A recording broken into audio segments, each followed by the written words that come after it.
Welcome in, kids. Noon on a Monday. If you had to pick optimal time, 3 o'clock on Friday, noon on a Monday, 7 o'clock on a Friday, 6 o'clock on a Saturday, optimal time. I don't know. That's 7 days a week, 24 hours. You pick the time. It's a lot of hours. What is optimal Tyler head time? Is it late Sunday evening, like 5 o'clock? Oh, that's Sunday scaries. Is it Saturday evening at like 6? You're fully. Is it Friday for you at 3 when you get off and you done? What is optimal time? For me, probably Friday at like 4 in the afternoon. It's kind of my me 4? time. Okay. Yeah, because my wife doesn't get off until 5, so I'm typically home by then. Typically, when I like fire up the PlayStation or just goof off for a while because I'm not preparing for a show the next day or something along those lines. So yeah, Friday at 4 is probably like optimal time for me. Okay. All right. Well, noon. So would anybody pick noon on a Monday? Noon on a Monday. Anybody going with noon on a Monday? 803-404-6100. All right. Let's get going. Got a lot going on. Now, the question, how much do you care about a lot going on? Depends on what the lot is. Well, that's what I mean. That's it. There you go. Do you care that the Open Championship is this week? That Wesley Bryant this morning did not qualify. Really cool thing they did, by the way. That he did not qualify for Royal Birkdale, and he will not be part of the Open, but the Open this week. Do you care? Do you care that the All-Star game, the Major League Baseball All-Star game is this weekend, that tonight is the Home Run Derby? I do care. Okay, we'll get into it. I care. Do you care about the soccer that took place? 2 really fun games. Sure. 2 really fun games. Both of them now controversial, both of them with questionable refereeing. But did you care? I guess past tense now. But did you care? Or was everybody else just entirely... By the way, Braves, good job. You held on to the lead through the All-Star break. That was questionable about a week ago. Yeah, it's a little... they lost the series, but at least won Game 3 yesterday. Well, so you have kind of something going into the All-Star break. Held on for dear life. Also, as Wes mentioned, Acuna getting his first rehab start tonight. And the shortstop, Sung Kim? Yes, thank you, Sung Kim. Well, he's got to figure out how to put a bat on a baseball. Well, both of them go to rehab, start rehab assignments tonight. So, those were those are the things that either we're gearing up for or we're coming off of from the weekend. But we got a couple other things we're going to get into today. We're going to have 2 different guests. A lot of things again. We'll talk about the 54 days from today until the start of the season. Major League Baseball draft, another one. I think I didn't put that on my did you care because I think a lot of people cared because they wanted to see what would happen with certain South Carolina players. So we'll certainly talk about that today. But then we'll get into some college football. ESPN's got I think it's an interesting list. You might. I don't know what Tyler's thoughts are. I just sent it to him and said we got to discuss this. Of the top 10 coaches in America. I thought it was really interesting. And I'll go ahead and give you Lane Kiffin is in the top 10 coaches in America. And I think that's interesting. Because I'm not sure about that. We'll get to that. But on top of that, we're going to have Matt Moscato on today. He's going to join us at 1:30, and we'll talk about LSU and what's going on down there. Really, really interesting situation. We talked a little bit about this last week, Tyler, just from the standpoint of LSU. I don't know if the first year, the supposed honeymoon year, I don't know what the expectation should be. I know it's supposed to be good. Yeah. It feels like LSU fans are like national championship now. And it feels like Lane Kiffin's starting to draw back. I said this last week. It's like he went from Oxford to Baton Rouge, and it's like, oh, good. You get in there and you start hearing now these are the expectations. This is how you guys are. Sure. Let's pump the brakes on this and slow this down a little bit. I don't need to maybe talk as much or brag as much or tweet as much. It feels like he's starting to realize the fishbowl that he's wandered into in Baton Rouge as opposed to the open waters of Oxford where they were like 8-4. We'll take it. Well, and this is such a unique circumstance of how everything went down, how we got there, how he left Ole Miss, what he's done in the offseason when it comes to the portal and all that kind of stuff. That, yeah, you're right. Typically, there's a honeymoon period for any new head coach going somewhere like, all right, we don't expect you to win everything in year number one. And maybe there's a portion of LSU fans that aren't exactly expecting that out of Lane Kiffin, but I think the expectation for him are a lot higher than most coaches, regardless of the situation you're going into a first year at a program, considering the fact that you're coming off the heels of taking an Ole Miss program to the playoff, even though you decided not to coach them yourself, at the end of last year. So, yeah, I understand why I think a lot of LSU fans are setting those sights pretty high and pretty lofty for year number one with Lane Kiffin. We'll see if he lives up to it. Yeah, the question will be if things don't go as planned, I'm curious to see how he handles it. Yeah. And I don't want to say mentally because mental health is a big deal, and I'm not trying to say that Lane Kiffin's going to freak out and do something wild and crazy like Sharon Moore did. But I wonder how he would handle it. He's not known as the most media-friendly guy with the locals. I go back to whoever it was. I think it was Yancey Porter we had on last year or somebody that said, like, locally in Oxford, Kiffin was very hard to talk to and get hold. He'll do the national stuff. Sure.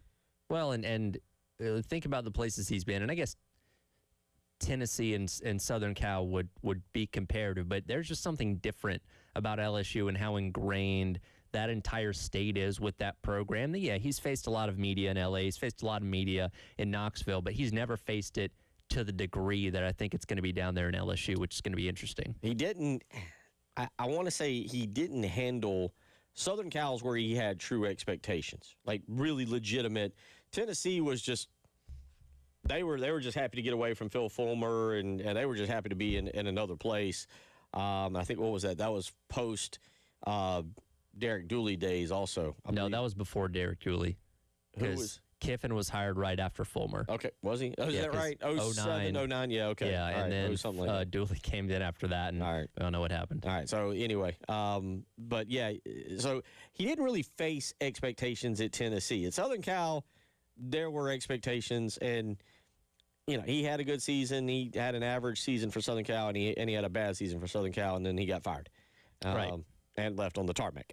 Again, so that whole thing went very south on him, but we'll see about that, and we'll talk a little bit about that. Speaking of LSU coaches, by the way, we'll get into. I don't know what people's. We may have him on next week. It just kind of depends, but we'll get into Brian Kelly maybe later this week. We might want to get the audio on that, but. Boy, Brian Kelly does not like, Paul Feinbaum does not like Brian Kelly, and we might have Paul Feinbaum on next week. We're trying to schedule everything for. How many people do like Brian Kelly? Well, I kind of liked him. I mean, I don't know him, but like the goofiness and the insincerity, is that correct? Sure. The fake accent and everything, like, it didn't really bother me. I found it kind of amusing. Yeah, he didn't do much for me. I'm not saying that he would be. I'm not saying that he would be one of the 5 other people at a 6-person dinner table for me. But I mean, I didn't dislike him. I didn't like him at all. He was perfectly fine with me. 803-404-6100. How you can weigh in. We'll get to it later in the week. NASCAR, really, really interesting. Finishing late last night. About 2 a.m. Yep. Very, very late show there in Atlanta. Obviously, it rains a lot late in the day when it comes to the summertime, and unfortunately, that hit last night. Really good race. I did not stay up to watch the end of it. I got up this morning and watched it as I was getting ready. So for those that did see the final, basically half of the race after the rain came, it was worth it.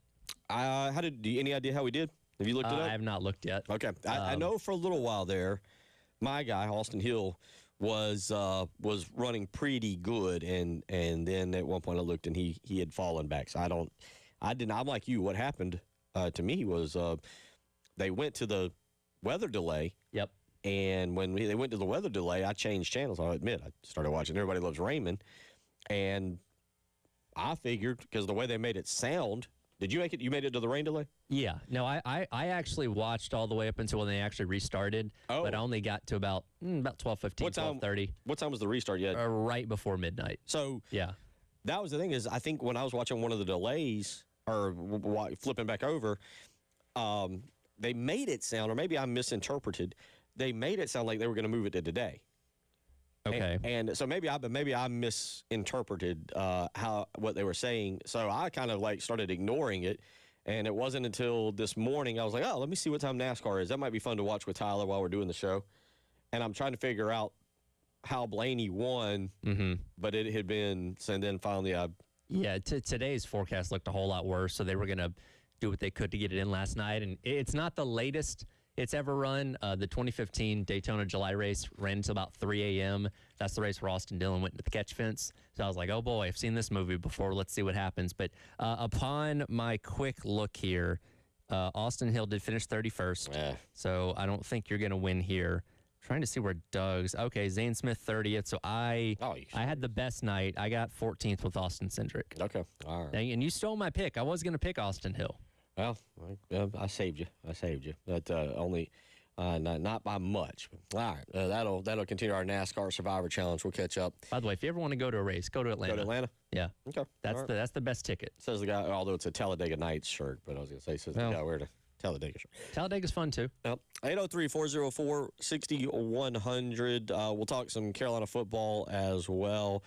J.C. Sherbert due up tomorrow, but he's got a good article on Gamecock Central about Gabriel Brownlow-Dindy from the weekend. We'll talk a little bit about that, but coming up, we'll get into some thoughts on the upcoming season. 54 days away. Would you take I know the answer for the majority of you, but would you take a 5-4 conference record this year? In a heartbeat. I don't think people are going to agree with you, but we'll find out. 803-5-4. Put the caveat. You beat Clemson to win 8 regular season games. Yeah. Okay, yeah, that's a huge, I'll admit. Sign me up. Okay, all right. Tyler says yes. I'll ask y'all, and we'll debate when we come back. It is the Halftime Show.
Noon on 12:17 now on a Monday. Tyler Head, Bill Gunner, and the captain.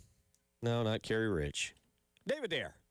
Back, by the way. We should have addressed that in the Block A there. I asked him where he went. I told him last week our discussion was we should have put a GoPro on his head. Wes Mitchell suggested we should have had a location alert on him too. Where do you think you ended up? Where did where in the world was David there? I said I was in Cabo with 20 girls. Could have left that second Leave part it at out. that. Yeah. I told you. We should have put a... Can we get you on Life 360, Dave, so we can actually see where you're at? Sure. I mean, as soon as Monday came last week, they closed the pool at my apartment. Of course, second time this year. It's only been open 3 days. Same as last year. Yeah. Don't know what they're doing. There's no pool, I know so what then I they're went doing. to see my grandchildren. They listened to the show. Dave's off. Shut her down for a week. Maintenance. They knew how much trouble you could cause at the pool, Yeah. Dave. They're like, nope, not here. They were like, send him in this trouble to Cabo. Exactly. What are they doing out there? What are they doing that the pool has to be closed What? by public health every single year 3 or 4 times? You've seen Caddyshack, right? Yeah. Sometimes that happens. Yeah, probably. You got a lot of kids at your complex?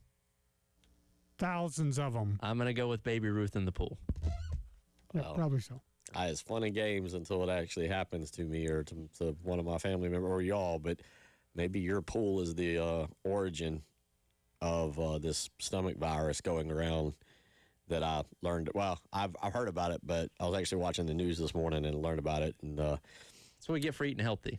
I told Austin, my son, this morning, I was like, we are not eating fruits and vegetables. Just nothing but meat Right, for the yeah. foreseeable future. I was like that unfortunately fits my kidney diet well. But all right, so Dave's back, family back together. Dave's fresh off of. We'll stick with the Cabo story for now until it changes. But fresh off of that, and we're ready to rock and roll. South Carolina football a week from tomorrow. I don't. Do we? By the way, let's start with this. Do we consider next Monday the official start? I put a tweet out this morning and I thought about it. Do we consider this the official start of the football season? Do you consider the first practice the official start, or the first game? Whatever or do you say Labor Day weekend, I guess, now? I think it kind of kicks off. It kicks the ramp up into another gear. So, all right, we've been riding in first gear for a while now, talking about lists and talking about rankings. You have media days here from coaches. You go into second gear. You get into a preseason camp, third gear, and then we're in fourth gear and off and rolling when the game starts. So it's another step along the way, but I don't say, hey, it's now football season just because coaches are talking. Okay. All right, so but when do you say, hey, the season's here? Are you going? When games are being played, I'm like, the season is here. Now, yes, we get a lot of content out of preseason camp for that month, but I need to see, and I'll extend it out. I'll extend it out to week 0. Well, yeah. So it for 47 days from now, when North Carolina and TCU kick off in Ireland, football has started officially. Okay. It's your decision. It's your call. You can, for all I care, you can say football season started whatever day after South Carolina or it lost. never ends. Yeah, I was going to say. Yeah, you can say it started the day after South Carolina lost to Clemson and we knew they weren't going to a bowl. No answer is wrong. I was going to say probably when practice starts. I wanted to say this morning, I gave way too much thought to this. I wanted to say this morning that it starts at SEC Media Days, but there's that lull. There's really about a 2-week. We'll get Shane Beamer. My guess is 2 weeks from Thursday. I'm going to ballpark it to this week, 2 weeks from Thursday. Thursday's the 16th, so the 30th. I'm going to call the Birdies with Beamer golf tournament the 30th. Somewhere around there. We'll know. It's typically the week before camp starts or somewhere around there. Yeah, I haven't looked in my email, but we're probably destined to get that. So, all right, so football season, either the appetizer, the kickoff, however you want to look at it, gets going next Monday in Atlanta. There's already been a couple, well, I say the Big 12's already had their media day, so it's not like the SEC is the first one to do it. So we got others taking place that give us a little bit of content. The ACC gets going on Wednesday, Thursday, Friday. Yep. So obviously there will be others before the SEC. But back to South Carolina, 54 days until kickoff. And Tyler, I'll let you present the question because I feel like I know what the majority is Yes. on this, but you're going to, I guess, say, hey, no, this is okay. So every single day for the 9 o'clock hour, I think of something related to the number of days until kickoff and how it can spur a conversation for South Carolina. So today's 54, and I thought about it. Well, now that we go to 9 conference games, you can't have a 500 record in conference anymore. You either have a winning conference record or a losing conference record. So you can be 4-5 and be under 500, or 5-4 or better and be over 500. Coach Beamer's only had one winning record in conference play. That was 5-3 2 years ago, back in 2024. So the question is, if I told you right now, with no other context for anything else that happens this season, I can guarantee you they're going to win 5 conference games. Would you take that?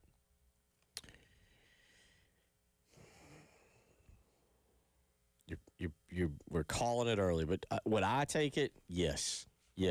And no, my standards. Now, again, let's be clear on this. 8-4 is what you're shooting for. Ideally, yes. Well, no. There's no 8-4 is what, because you're adding a victory over Clemson at Clemson, and there's so many little caveats to that. Third straight victory at Memorial Stadium. Mm-hmm. Shane Beamer would be what would that? He'd be 3-3 against them after 6 years. He would have won every game up there. Lost every game here. There would be a lot of like little caveats that I'd go, okay, 8-4 is not going to get you in the playoff. It's going to have you close. Sure. I mean, you'll be ranked. You will, technically speaking, and here's how I would see that playing out. You would lose to Georgia, right? So you would go into the Georgia game with 3 losses. Technically speaking, Shane Beamer telling us to be watching the playoff, the selection show, we would be seeing where South Carolina's ranked. He didn't say we're going to make the playoff. Now, I'm not defending him. I'm just if we're going to hold him to that, that's fine. I have no problem doing that. But that would mean by verbal whatever contract that we are probably watching that very first playoff with South Carolina's name somewhere in the top 25. Yeah, probably. And he would fulfill his words. Like, I was right on that. They could be 24, but he would fulfill his words. Yeah, and look, if you into the season 8-4, I don't know, you're probably back half of the teens, maybe around 20th or something like that. And then you'd be going to whatever bowl game, maybe the Citrus, maybe Gator, ReliaQuest, something along those lines. You'd be in one of the more valued bowl games outside of the playoff if you went 8-4. Again, our point last week, I would personally at 8-4 be pulling for Music City. I don't care if they're 6-6 or not, or 10-2, and they don't get in the playoff. I'm pulling for Music City. If you don't go to the playoff, let's go to Nashville for New Year's. But now here's where I get it: 803-404-6100. Would you take 5-4? Here's how I see that, because there is a little bit of difference to that. You got 4 teams on your schedule that are returning playoff teams. Yes. Alabama, Oklahoma, Texas A&M, Georgia. In that group, Texas A&M and Marcel, we'll start with Oklahoma and John Mateer, because you played him second on this list. Texas A&M and Marcel Reed, and Georgia and Gunnar Stockton. But all three of those four have their quarterback coming back. Correct. That's big to me. Yep. So, and then Alabama is the 4th team. That's the loss that I would be really upset with, because I think this is the year you can get Alabama. I don't just mean that for South Carolina. I think that for a lot of teams. By the way, the more I've been reading into Alabama, the more confident I'm getting in your ability to win that game. Oh, I think you can win it. Yeah. Well, and look, they played them tight the past couple of years, but I'm looking at Alabama's roster this year, and I'm not as impressed as I thought I was going to be, if that makes sense. Yeah, no. Now, again, this is just middle of summer diving into it, but I'm like, okay, I see a pathway here. Well, they're loaded with 4 and 5 stars. No questions asked. No questions asked. But it's not to say it doesn't feel like the same 4 and 5 star juggernaut that Nick Saban had. 803-404-6100 to the phone lines we go. Joe wants to weigh in. Joe, how you doing? What's on your mind today? Hey, I'm doing great, fellas, but I'm not taking 5-4. I'm not taking it, because 5-4 which means let's say we go 8-4 in the season. That's still going to make me feeling like I'm the pretty girl standing on the outside. I'm on the outside looking in. I'm gonna have some trepidation. I'm gonna be anxious on bowl day. I mean on selection show Sunday day, whether I'm getting in the playoffs or not. We know what Beamer said. He was using semantics with his words. He didn't guarantee we'll be in the playoffs, but what did the fans hear? The fans heard we're going to be in the playoffs. I'm tired of having some type of anxiety and wondering if we're going to be there. I want to be there. I want to be 9-3. If we're 9-3, hey, I'm feeling great. And Beamer has an argument. Hey, we were right there. But 8-4, nah, that's not Joe, gonna cut it in this day and age. let me just ask you this real quick. If they're 9-3 and don't get in, let's hypothetical. If they're 9-3 and don't get in, how do you feel? I feel better because I feel like 9-3 gives us a better shot in this day and age.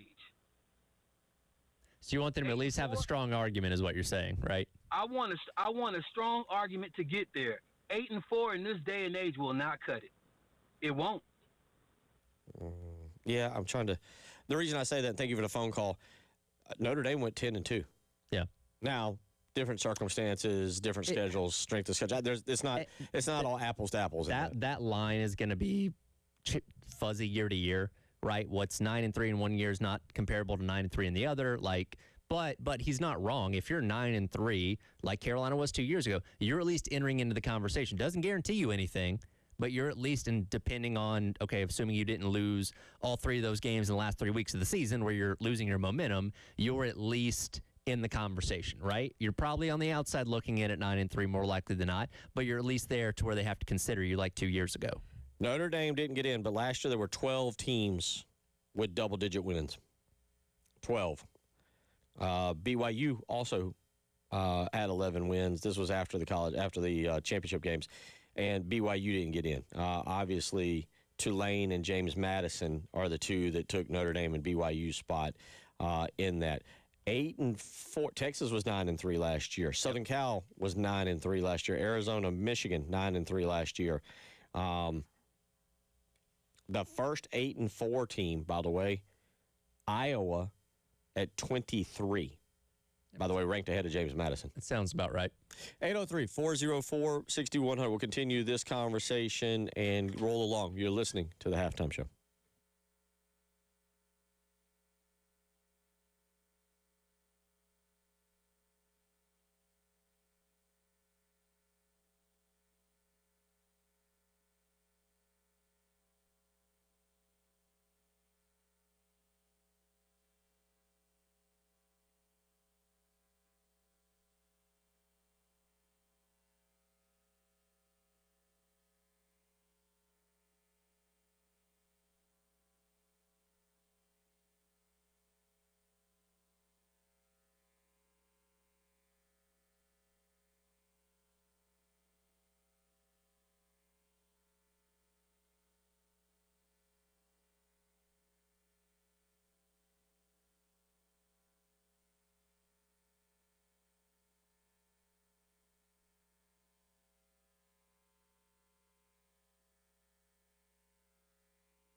803-404-6100 as Tyler has posed the question, would you accept 5-4, or would you accept a 5-4 SEC record for South Carolina this year? Now, I'm saying with that caveat, Tyler did not impose the caveat he got to beat Clemson.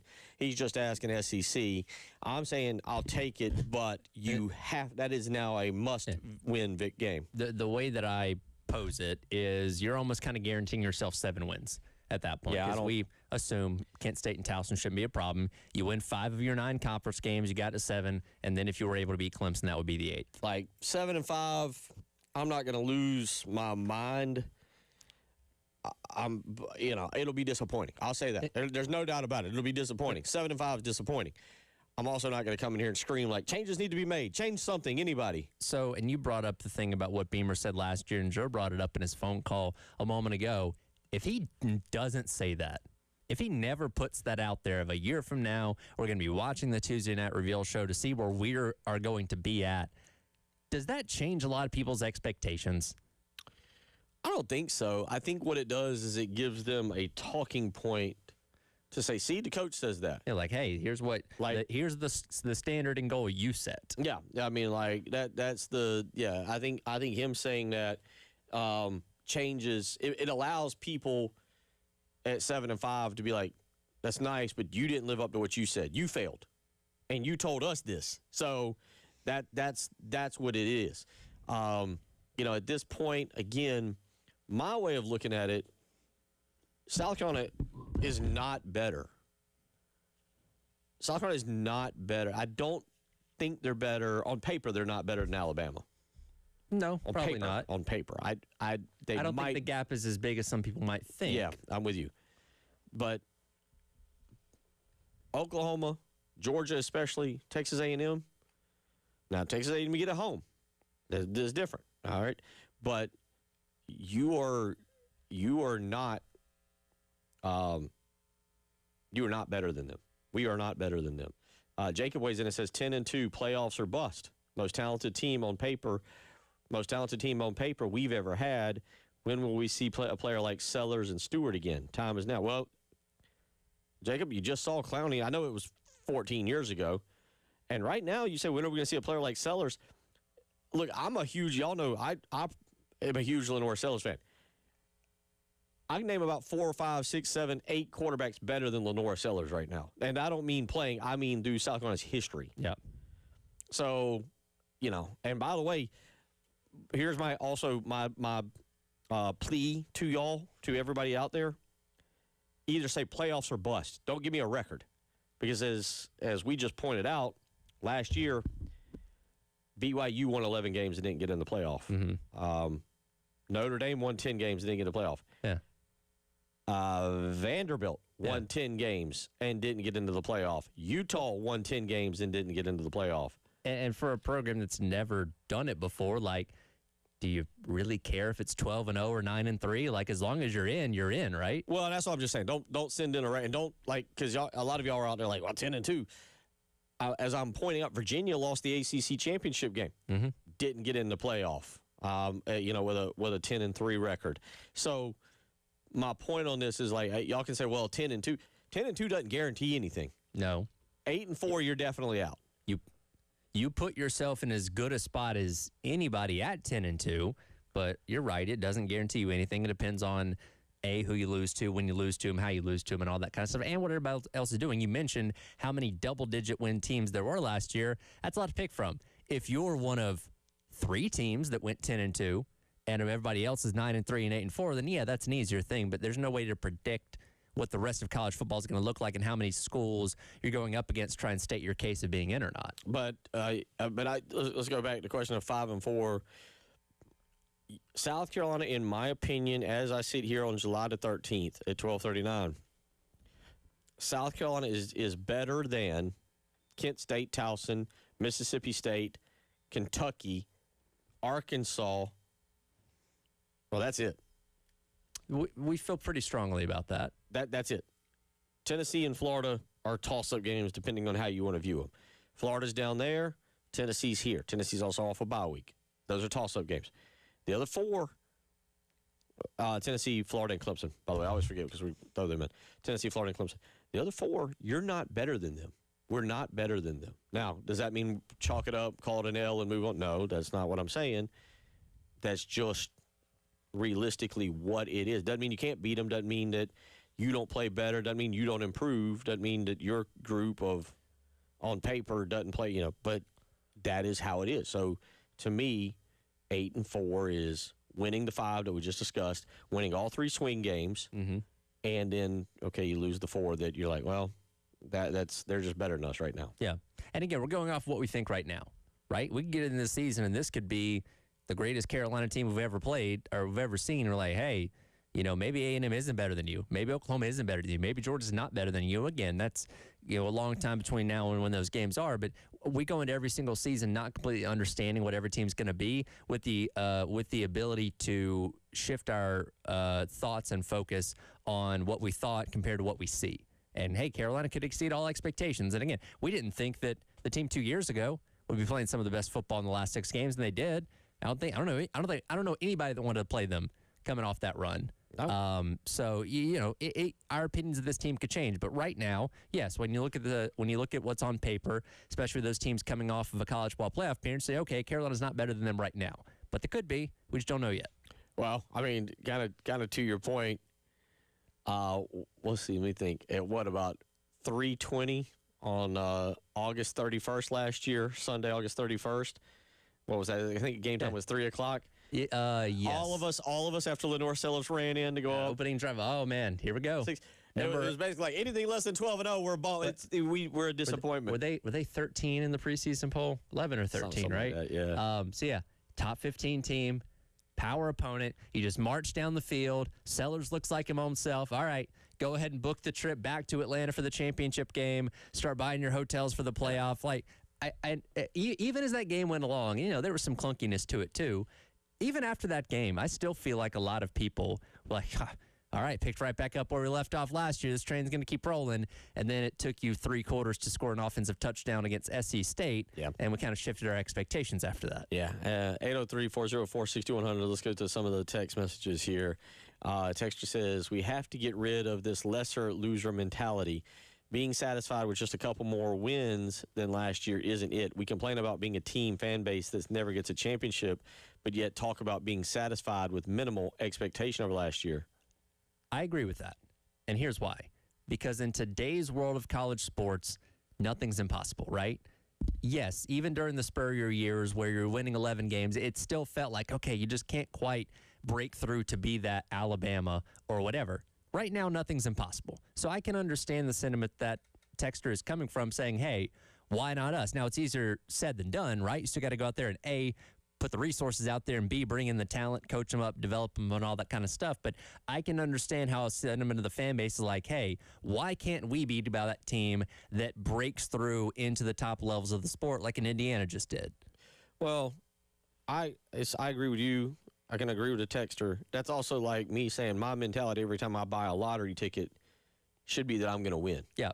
Now, odds are a little different. I get that. That should be your mentality. I think, but every time, well, I think, okay, that's a whole other topic for a whole. I don't. We got a few summer days left. I don't buy lottery tickets thinking I'm going to lose. Well, I look at it as I'm donating to the education fund. That's how I look at it. Now that's secondary. Once I lose, okay, I donated to education. But when I got that ticket in my hand, until they'd read it off, I'm a millionaire. That's how I start thinking about spending. Anyway, I think you have to be realistic, and I'll be honest. And I miss the old man. Loved him and missed him. God, he'd give me hell a lot of times. I think Gamecock Larry's take might actually be right. I'll read that to you when we come back. Okay. I won't read it to you. He think if he texts us right now, or called us, I'd be terrified. But I'll tell you Gamecock Larry's take, and I think it's the proper actual take you should have. You're listening to the Halftime Show.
Well, two of y'all on the text line got it. You got it. Jeff and Ethan both, I don't know whether they did it on purpose or they knew the line. Jeff saying, this time of year is when I miss Gamecock Larry's calls. 12-0 until proven otherwise. Ethan says, best team in the country until we ain't. And, yeah, that was Gamecock Larry's take. Oh, yeah. Back in the day. 12-0 until we aren't. We can't be. Then 11-1. Then 11-1. And here's why I say that. 12-0 until we aren't. 11-1 until we aren't. 10-2 until we aren't. And then get to the very end and take into account what you did. Yeah. Because you really weren't, or well, you were around. You just weren't here. I think you were still in college probably 10 years ago. Was it 10 years ago? Yes, it was 10 years ago. Yeah, I was in college. 2016. 8-4 for South Carolina is one of the best. That is historically a phenomenal season. That means you have to live with it. Just historic. Actually, it was 2017, so 9 years ago. 2016 was Muss Champ's first year. 8-4 is historically a great season for South Carolina. Right. Okay. Now, again, that doesn't mean you have to settle for it. But in 2017 under Will Muschamp, South Carolina went 8-4. But you go back and you look at it that year, they beat NC State. Missouri wasn't that good. Kentucky beat them. They beat Louisiana Tech by a point.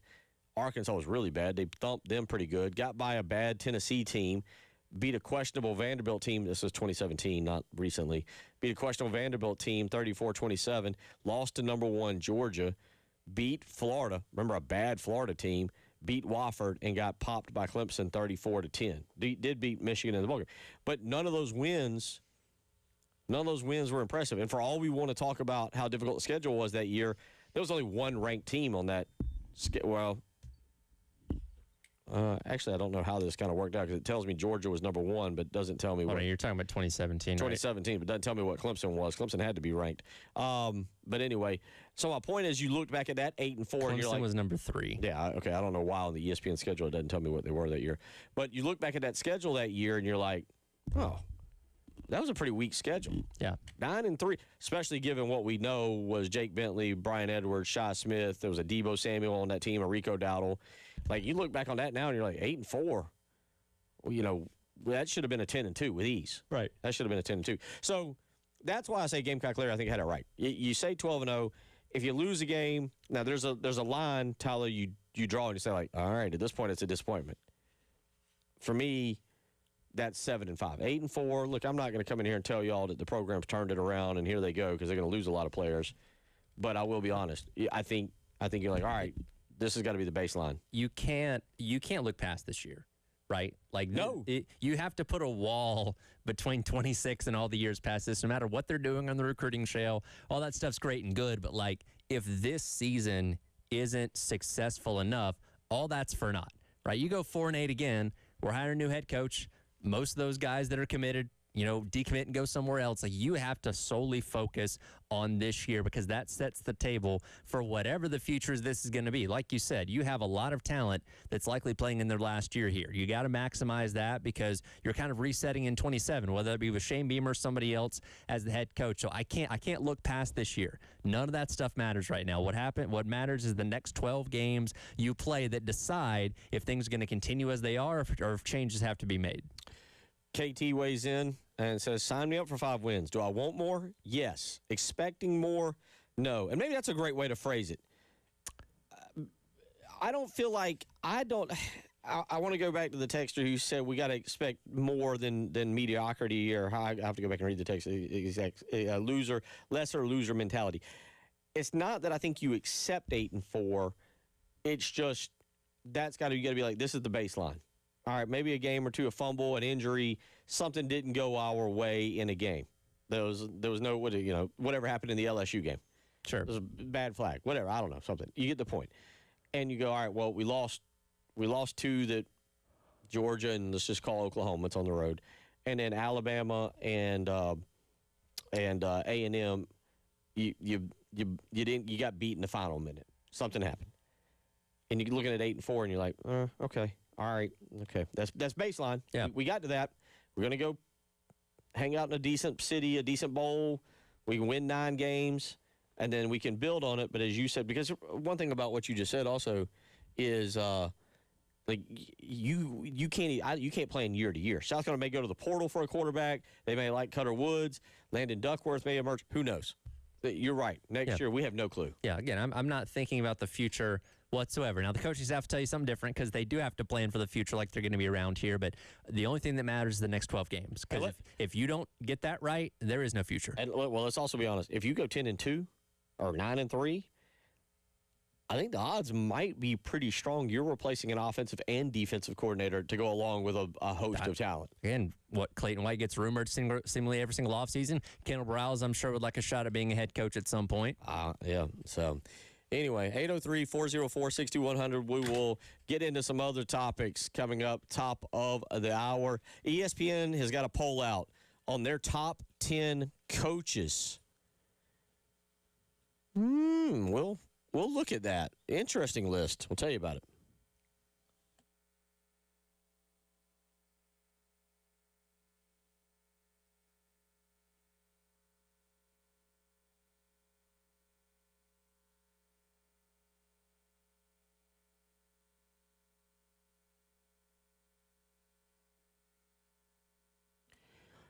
Bill Gunner for AAA Heating and Air. I tell you what, these hot days, they'll tug on you, man. They'll wear you out. You get home after a long day, whether you've been inside or outside, and the temperatures are in the mid to high 90s.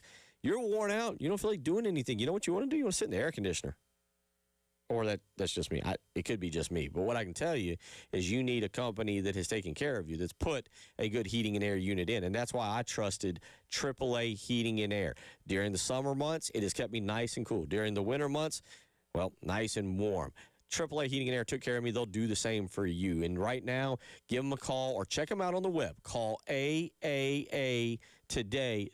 Again, that's call AAAtoday.com. How about this? Guaranteed financing. Don't have to worry about that. A 15-year parts and labor warranty to make sure it keeps working. And 12 months, no interest or payments. Nobody can top AAA Heating and Air. So check them out today. Call AAAtoday.com.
It is a Monday, and Captain Dave is back, fresh off of a nice trip to Cabo. That's what he tells us. Cabo could be short for the other neighborhood's pool. Sure, I guess. Yeah, is there like a Cabo Heights apartment Cabo, complex yeah. nearby or something, Dave? Is that you're leaving out some of the details? Yeah, left a few out. Understand. Hey, you know what? When you go on vacation, wherever you mentally want to go, I'm all for it, bud. I'm not going to tell you you're So wrong. you don't believe me? I don't know. No, you put a couple palm trees up around your house, get out a blender, fix a few drinks, sit there in your bathing suit. I'm all go have a good time. See, I feel like half of being on vacation is the state of mind you're in too, You got it. Yeah. right? Like you don't have to go to a destination if you're content with sitting on your couch with your feet up, watching old movies all day long. If that's your happy place, that's your happy place, man. I'm not going to judge that. That's why I don't like to ask people typically before they leave where they're going. Like when they come, hey, what'd you do? Where'd you go? Oh. And I don't like to bother people when they're on vacation because I don't like people to bother me. Okay. No, I totally understand. And it's funny you say that. Was it Saturday night? What About Bob was on? Okay. Underrated or overrated? Like, where do y'all stand? Where do y'all? I don't know if Dave's seen What About Bob. I assume he has. Where do y'all stand on What About Bob? I don't know if I've ever seen it. What? What about Bob? I say what? Like I'm the movie expert over here. What? Dave, About- Bill Murray, Richard Dreyfuss. Oh, no, I don't think I've seen that one. Richard Dreyfuss is the therapist. Bill Murray is Is the. that the one where he takes the boat of mental patients somewhere? Not a. Well, no. I mean, Bill Murray like gets on a boat and gets like sails, and there's some funny lines because they've got him like tied to the mast. I'm not a sailor. I don't know. A successful psychotherapist loses his mind after one of his most dependent patients, an obsessive compulsive neurotic, tracks him down during his family vacation. It's There's good. your synopsis. It's good. It sounds like something I would enjoy. Yeah, you ought to check it out. It's got some good classic lines in it too. It's what year was it? 91. 90, good gosh. Yeah. Y'all realize that was 35 years ago? I wasn't even alive then. 35. Yeah, good movie. Good Bill Murray and Richard Dreyfuss too. I'll add that to my list. Good actor. By the way, sad to learn of the passing of Sam Neill. You see that? I did see that. Passing of Sam Neill, the professor, I guess they were maybe all professor. I don't know. The professor in Jurassic Park, Allen, Dr. Allen. I can't remember his last name, but Sam Neill passing away. He was also, Sam Neill was, I just recently, he wasn't recently, this was years ago, but I just recently started rewatching Peaky Blinders, and he's the detective in, or whatever you want to call him, in season 1 of Peaky Blinders. He's actually in season 2, I think, too. But anyway, 803-404-6100. Coming up at 1:30, we'll catch up with Matt Moscato and talk some LSU. He hosts a radio show down there. He's on our network a good bit. He's good friends with Jay Phillips, and he is the Locked On LSU podcast and the publisher of LouisianaSports.net. And we'll talk with him about just how things are going down there. He's also a man not afraid to have an opinion. No, he's not. Well, I like getting a Yancey Porter with Mississippi. Matt Moscato, we'll be good on opinions. We got a strong list, and we'll continue our kind of SEC our SEC pre-SEC Media Day preview this week as we'll get a few others in here, but we'll catch up with him. But other things to talk about, ESPN.com. Their college football page has got a list up. Always fun to talk lists during the season. Ranking. So here's the title. It's from a couple days ago. Ranking the top coaches. Can Kurt Cignetti win that? Okay. All right. So that raises the question. Can Kurt Cignetti win this title too? Top 10 coaches. Tyler, now I told you about this last night, so you've had time to think about this if you hadn't already. Yep. Let's just start with Kirk Cignetti. Where would you put Kirk Cignetti in college football in terms of coaches right now? Okay, I have to ask the question, are we ranking this based on this current moment or overall body of work? I'm ranking it on who you think the best coaches are in college football. And that can be overall body of work. It can be whatever you want. But it's kind of like if you were starting a program You got to pick a coach. You get any coach, unlimited budget, and they're coming. Who are you taking? I mean, Signetti's definitely in the top 3 to 4. I don't know if I'd definitively put him at 1 because, again, I think that's more of a in the moment of, hey, what's happening right now, which, hey, if that's the case, absolutely, you deserve to be number 1. But, like, in the overall body of work, he's up there, but I don't think he's number 1. Okay. If that makes sense. Who do you go with the number 1? I mean, you're probably talking either Kirby or Ryan Day. Probably. And that it helps the fact that they've just been at the helm longer at powerful institutions, and we've only seen Cignetti do it for 2 years. Great 2 years, incredible 2 years. So, again, I'd probably put him 3 or 4 probably. Okay. All right. Here is the list, and then we'll go back. Here is what ESPN has. They have Kirk Cignetti at number 1. Number 2 is Kirby Smart. Number 3 is Ryan Day. Number 4 is Marcus Freeman. Number 5 on ESPN's top 10 coaching list is Dan Lanning at Oregon. Okay. Number 6 is Steve Sarkisian at Texas. Number 7 is Lane Kiffin. Again, y'all know where he's at, 7. 8, Mike Elko, Texas A&M. Okay. 9, Kyle Whittingham, Michigan. 10, well, there's a tie, Mario Cristobal and Kalen DeBoer. Okay. Okay, so top 11, but This is definitely a what's happening right now kind of list. okay. I can say that with a lot of certainty. So there's obviously one name that's omitted from this list that I find really, really interesting, and there's one name on the list that I'm not sure I agree with. Let's start with going back to the top here. I think Kirby Smart's number 1. I'm not saying Kirk Cignetti lucked into anything with Indiana. He's 46-6 all time. He's 27-2 all time. I think part of it is, I'm not ready to just bestow the title upon him right away. Was last year the perfect storm for him? Year 1, they really, say what you want, they didn't play anybody.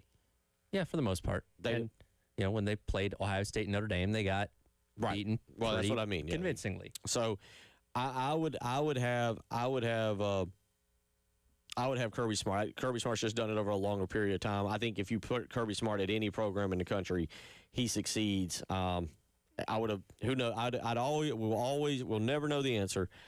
If South Carolina lands him, would he have succeeded here?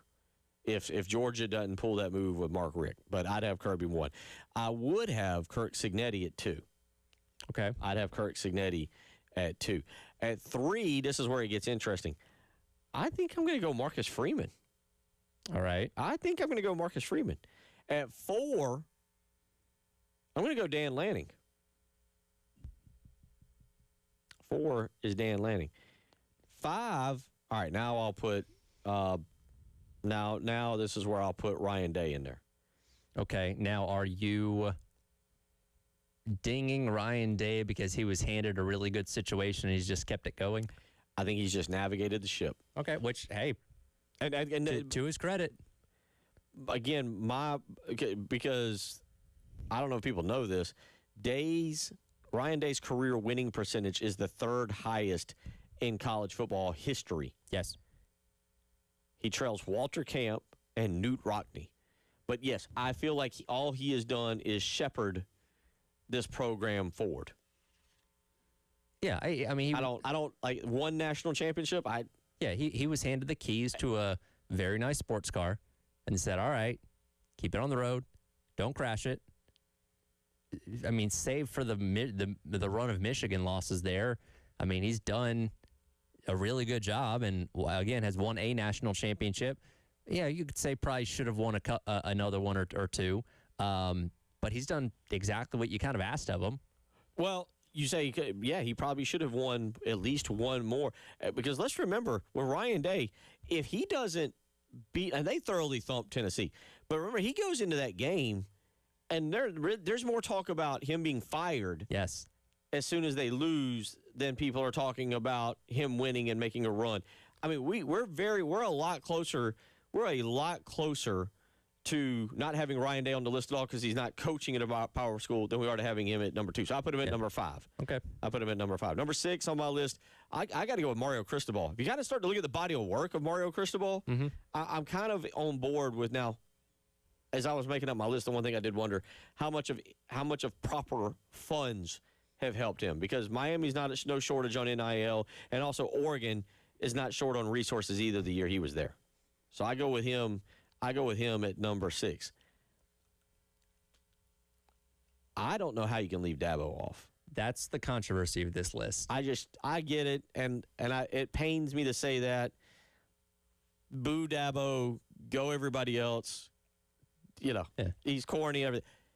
He's got 2 national championships. He does, and again, this is very much a "what have you done for me lately" type of list, and I feel like that's how we all think about things these days. But yeah, for going on the run that he did, winning double-digit games for over a decade consecutively, all the playoff appearances, the 2 national championship wins, and you think about like where Clemson was when he took that over, to elevate them to being on par with the Alabamas of the world for that period of time. And yeah, again, the last couple of years haven't gone exactly the way that anybody up there in the upstate wants. And, right now they're definitely going into a season where it's like, okay, did we just dip, or is this just what we're going to be going forward with Dabo Swinney? We'll see, obviously. But again, this is why I like to look at things for a whole body of work, because you can't just ignore what happened. Yes, we're getting further and further away from them winning a national championship, from them being in the college football playoff. Again, it was only 2 years ago last time they made it, but you still have to give him credit for what he did accomplish in that first decade or so. Number 8 is a guy that I'm actually really surprised is not on the list, but I don't know. He just doesn't get the credit he has.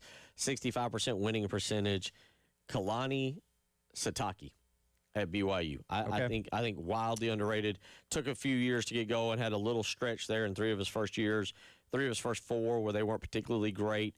But if you go back and you look at 4 of the last 6 double-digit victories, he's kind of a staple there. We know he just turned down Penn State. Yep. He's got a chance to be really the next, Lavelle Edwards? Was it Lavelle? I think so. I think so. Yeah. So Kalani Sitake would be number 8. Number 9 on my list, I really went back and forth with all of these, especially when I got to the bottom. But number 9 on my list, I actually went with not Kirk Ferentz. I thought about putting him on my list, but I actually went with I didn't write. I left my sheet at home. I went with Kyle Whittingham. Now in Michigan. Okay. Like just overall body. This is obviously based on Utah, not Michigan, but number 9 coach on my list. I am intrigued to see now that he's at a place that does have a lot of resources to work with. Like Utah was really good with him. They made so many of those Rose Bowls. Didn't win any of them under him, I don't believe, but they were always in the mix for the at that time Pac-12 championship, playing in Rose Bowls, playing in big bowl games. Didn't get into the playoffs, but came close several times. Now that he's at Michigan, where again I feel like the resource situations there is better, I am intrigued to see how well he does. So that's my top 9. Number 10. So I debated this. Back and forth, and we may have to finish this up we'll finish this up in the next segment. I went Mike Elko. Oop. I went Mike Elko. Okay. This is more of I like Mike Elko. I think he's going to be something special, more than Sarkisian, more than some dude named Kiffin. Kirk Ferentz was another name that I looked at putting on that list. At number 10, I went Mike Elko there because I do think Texas A&M wins a national championship in the next 5 years. He's a program stabilizer. Right? Yes. You didn't have that with Jimbo Fisher. Again, Jimbo Fisher had everything he needed to succeed, but he couldn't get the job done. Elko, coming in off of a successful run in Duke, came in and just kind of quietly handles his business, right? And again, make the playoff last year, got a lot of talent coming back this year. Again, I wouldn't say he's in that next group to win a national championship with like the Lannings and the Freemans and stuff like that. He's right there behind it, though. 803-404-6100. One other name that I'll throw out there, actually, that I almost put in, and maybe this is a little controversial, James Franklin. I'll tell you why when we come back. It's the halftime show.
All right, welcome back in. Halftime show.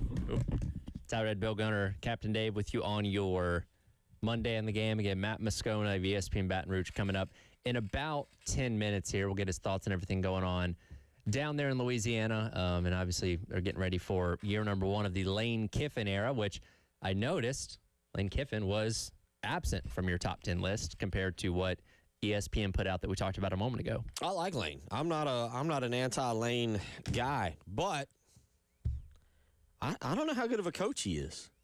Like, he's a good coach. I'm not questioning. I'm not like, oh, the guy's a bum. But again, people. The article states, well, at Florida Atlantic, he was 9-27. They were 9-27 his first 3 years, and then 27-13 during his 3 seasons, and they've been 15-18. But I don't know if that. I think everybody on your list has had at least one playoff win, too. Am I correct on that? Who's your number 10? Mike Elko doesn't. Okay, Elko doesn't. Elko doesn't. Well, at 10, I should have written all this down. I've got it in my notebook back at the house that I wandered out and forgot. But at 10, I went Elko at 10. Okay. I went Elko at 10. So everybody in your list has at least made the playoff. No, Kalani Sitake at 9 is not. That's right. Sitake hadn't made it, so he's the one exception. But yeah, other than that, yeah. But you lean a lot on postseason success. Well, no, because to your point, they would have. Lane Kiffin led Ole Miss would have thumped Tulane this year too. So whether we want to, he wasn't coaching the team, but he gets credit. He would get credit in my book for that. I just don't know how good of a if you look at, I think Preston had the stat 2 years ago. 2 years ago when Ole Miss came near. Yeah, he is something. At that time, Lane Kiffin was something like 2-24 against top 25 teams. Mm-hmm. Oh, he thumps everybody he should. Sure. It was, and then he'll have the occasional loss. Now, he corrected that a little bit last year by beating Georgia. And then they won a couple other big games. But that was the first time it's happened. Did it happen because he had an all-timer of a team or because he's a great coach? Is Trinidad Chambliss, do we give Trinidad Chambliss enough credit because we look at him and say, well, he's from Ferris State, so he really couldn't be that good. It's got to be the coach. Or are we just going to completely undermine Trinidad Chambliss, who I guess now he's a Heisman candidate. I don't know if he's going to necessarily be a Heisman favorite when we get mid-season. We'll have to see. Yeah, it depends on the numbers. He's going to be one of the higher ones going into the year. Well, now go into the year, yeah. Where are we at mid-season when he's had to play some games? So, I'm not ready to. I think Lane Kiffin will win 8 games, 9 games regularly at LSU. I think that's what kind of coach he is. I don't think they're going to slide back. Is he doing what LSU wants and why they paid $51 million to fire Brian Kelly? Mm-hmm. Is he worth firing Brian Kelly for $51 million and going through everything you had to do to get him and then pay him what he had to pay and then paying for his roster, which again, $40 million NIL roster? Yeah, that's my point. We'll see. And to the point of not having him on your top 10 list, he is a good coach, right? And he showed you that by taking an Ole Miss program that has had its good moments and turning them into a perennial double-digit win team and making the playoff a year ago, even though he didn't coach the team in the college football playoff. He is a good coach, but there's a different level of all right, eliteness to the coaches that make deep runs in the playoffs, that win national championships, that we've just not seen him prove as of yet. Doesn't say he can't get there. And, hey, maybe this year at LSU is going to be that year, and they go on a run or playing the national championship in late January. But until, you see it, you can't definitively say, yes, okay, I think Lane Kiffin's one of the top 5 coaches in all of college football or something. All right, real quick. I had Marcus Freeman pretty far up there. Your thoughts on Freeman? I think that's fair. And, again, that run that they went on a couple years ago was unexpected. Had they made the playoff last year, controversy aside, could they have won some games? I think so. They're looked at as one of the favorites going into this year. And Chris pointed out earlier, he asked, why are people not more upset about their automatic bid now to make sure they're in the college football playoff? I think a lot of people are actually upset about it. We just don't talk about it every I don't think day. people quite know or understand. Right, yeah. I think that's why it is. Yeah, I think it's something we don't we don't talk about it every single day, but I've seen a lot of people that are upset about it. And also, you give it to the point as well, Brian Kelly left Notre Dame basically by saying, hey, I've taken this program as far as I can. I can't win a national championship here. And while Marcus Freeman's not done that yet, he's come pretty darn close, a lot closer than Brian Kelly did in terms of how competitive their national championship game was. And again, they won 10 games a year ago and declined the bowl invitation because they were mad about being left out of the college football playoff. But I said this a moment ago, in terms of like those coaches that are in that next tier of like, all right, these are the next group of guys that will likely win a national championship. It's him. It's Lanning. Mario Cristobal's, I think, up there too. Like, they're in that group. So, yeah, I think that's fair to have him up that high. Okay. And then Dan Lanning? Yeah, same boat? Yeah, same boat. Like, again, he's not gotten to a national championship game, but they've made the playoff, obviously took a step forward by actually winning a game a season ago. Like, and with what he has at his disposal, I think he's going to be one of those guys that wins one here in the next handful of years. Yeah, if I was to make a list of coaches, actually, maybe we put that on our list of things to talk about. Make a list of coaches that within the next 5 years, I don't know, how would you do this? The next 5 years wins a national championship. You don't want to say all five because I do think Ohio State gets another one. I don't think you have to limit it to a group of years, but like, all right, who's that next crop, that next wave of guys that if Kirby, Ryan Day, whoever doesn't win a national championship, Kurt Signetti now, obviously, who's the next group of guys that's going to do it? And I think you talk about those guys. That's Sarkisian's in that group as well. Of like, okay, these are the guys primed to do it next. See, I think Sarkisian's another one that's benefiting from being in a great program with a lot of money and not getting the job done. Yeah. Not like doing fine for 95% of the schools in America. Sure. Not for Texas. Well, I mean, you think about it. Look at his time when he was the head coach at, Southern California. Like, it was okay, but it wasn't like phenomenal, right? And pulling up his records now, he was a just above 500 coach at Washington. I mean, really, in his couple years at Texas prior to 2023, they were okay. But yeah, he's definitely benefited from having an abundance of resources and having top-end talent because, yeah, he's an okay coach, but he's not like, what some of these other guys on this list that we're talking about are. 803-404-6100. How do I pronounce Matt's last name? I've been saying Moscona. I've been saying Moscata. Moscona. I always understood it as Moscona. Moscona. Okay. We can ask him. Well, we'll talk with him about LSU, about the expectations. I think that's wildly interesting. You're listening to the Halftime Show.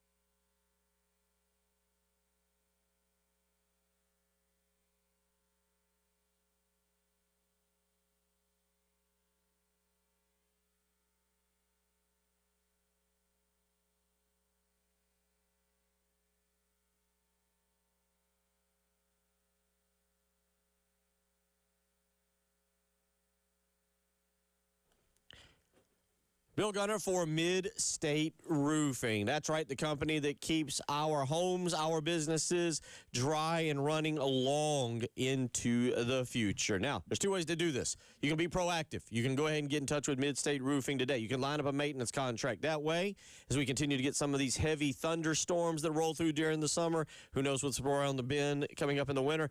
You know your roof, whether it's your home or your business, is already protected and good to go. Or you can play it by the seat of your pants, if you will. Hey, leaks do happen. And when they do, you can call Mid-State Roofing then, and they will take care of it. They're there for you 24 hours a day. So it's not like you're really missing on anything. You just weren't protected in the first place. I would go ahead and call Mid-State Roofing today. Speak with them about a maintenance contract. But they are there for you 24 hours a day, 7 days a week in case a leak happens and you need to get it handled. 803-356-1919. Tell them Bill Gunner sent you.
Let's get a turnover, guys. Get a turnover. Taylor goes left side. Snap it back. Here comes Carolina. Nussmeier, quick throw. The coverage is picked off. B-man worried on the near sideline. Got some blockers. There's the speed. 40, 50 flag on the play. 30, 20, 10, 5. Touchdown, Carolina. Hold on, though.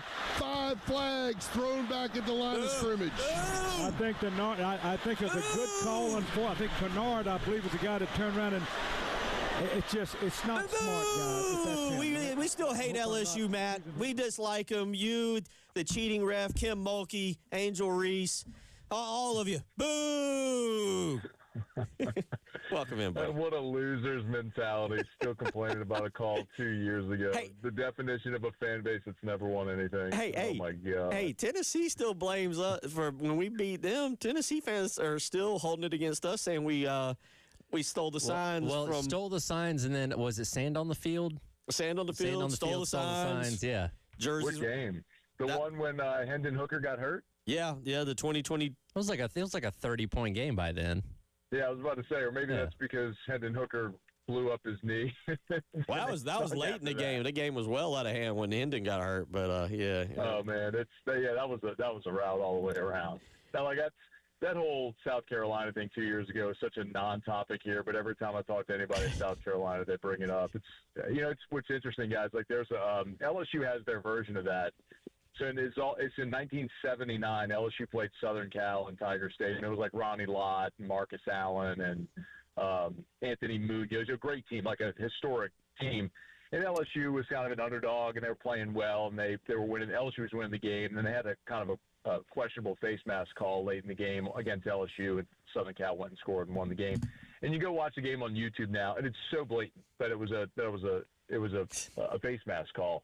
And on that play, I mean, dude blew up Garrett Nussmeier. I mean, it's a foul. It's a penalty. I don't know what you want.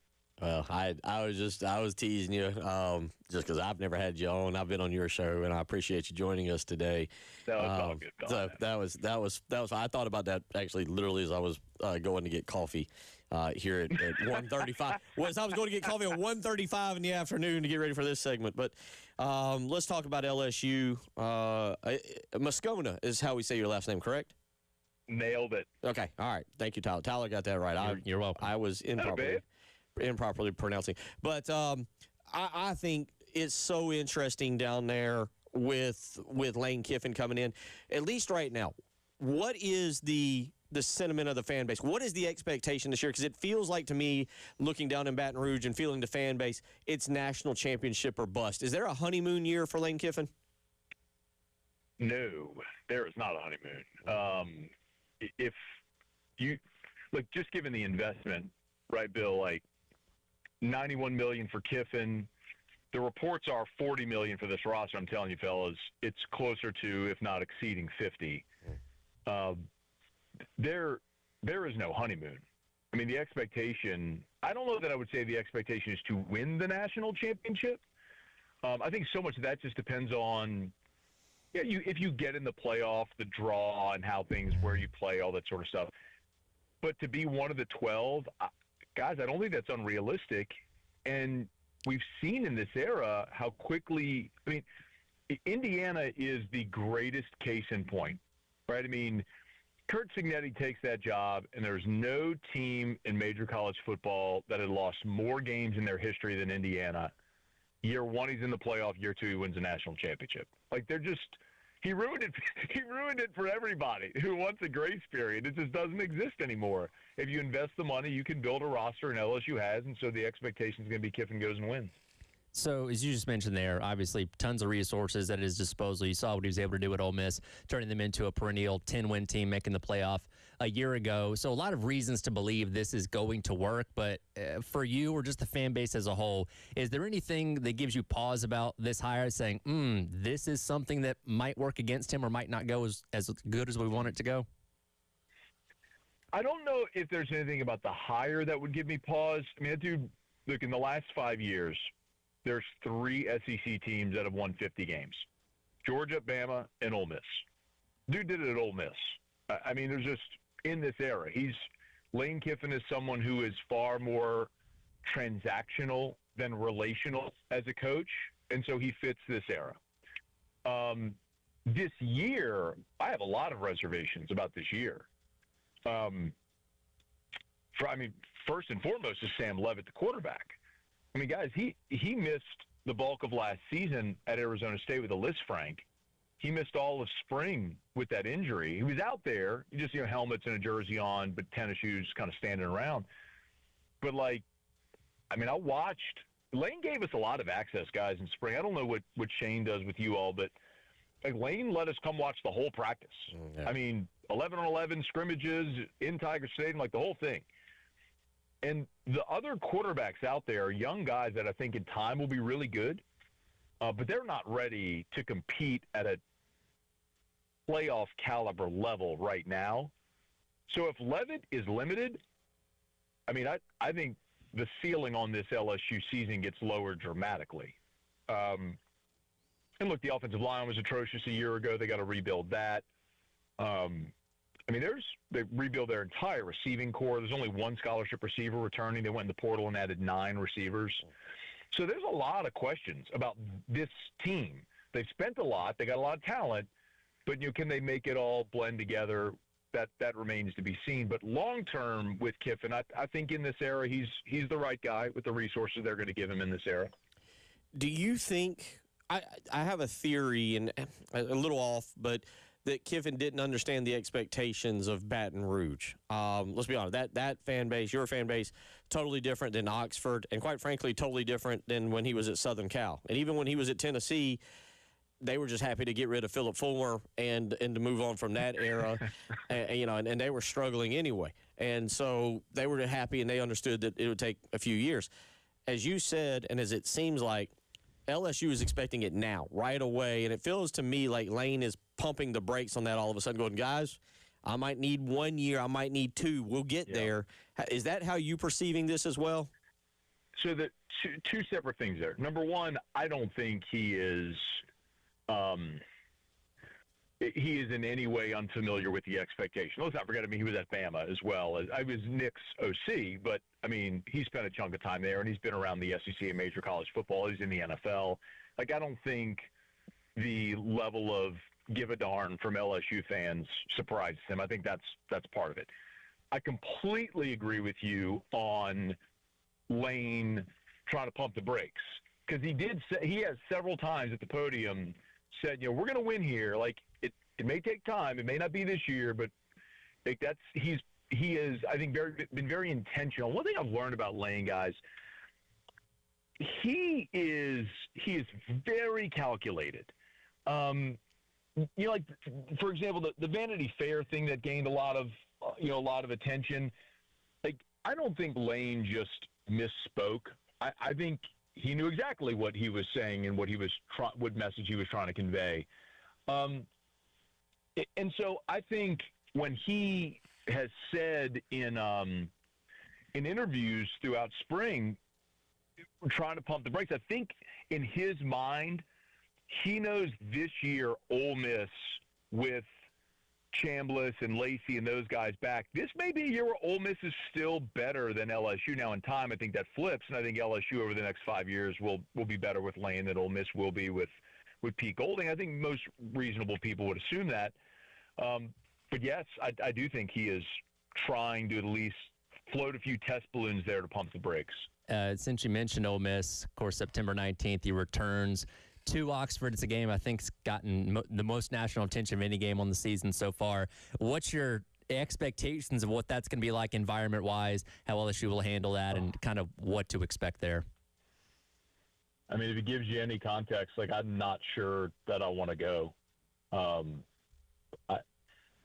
I think Oxford it's a beautiful – I don't know if y'all have been to Oxford before. It's a beautiful town, wonderful people, clean, safe, the whole thing. Great place to raise a family.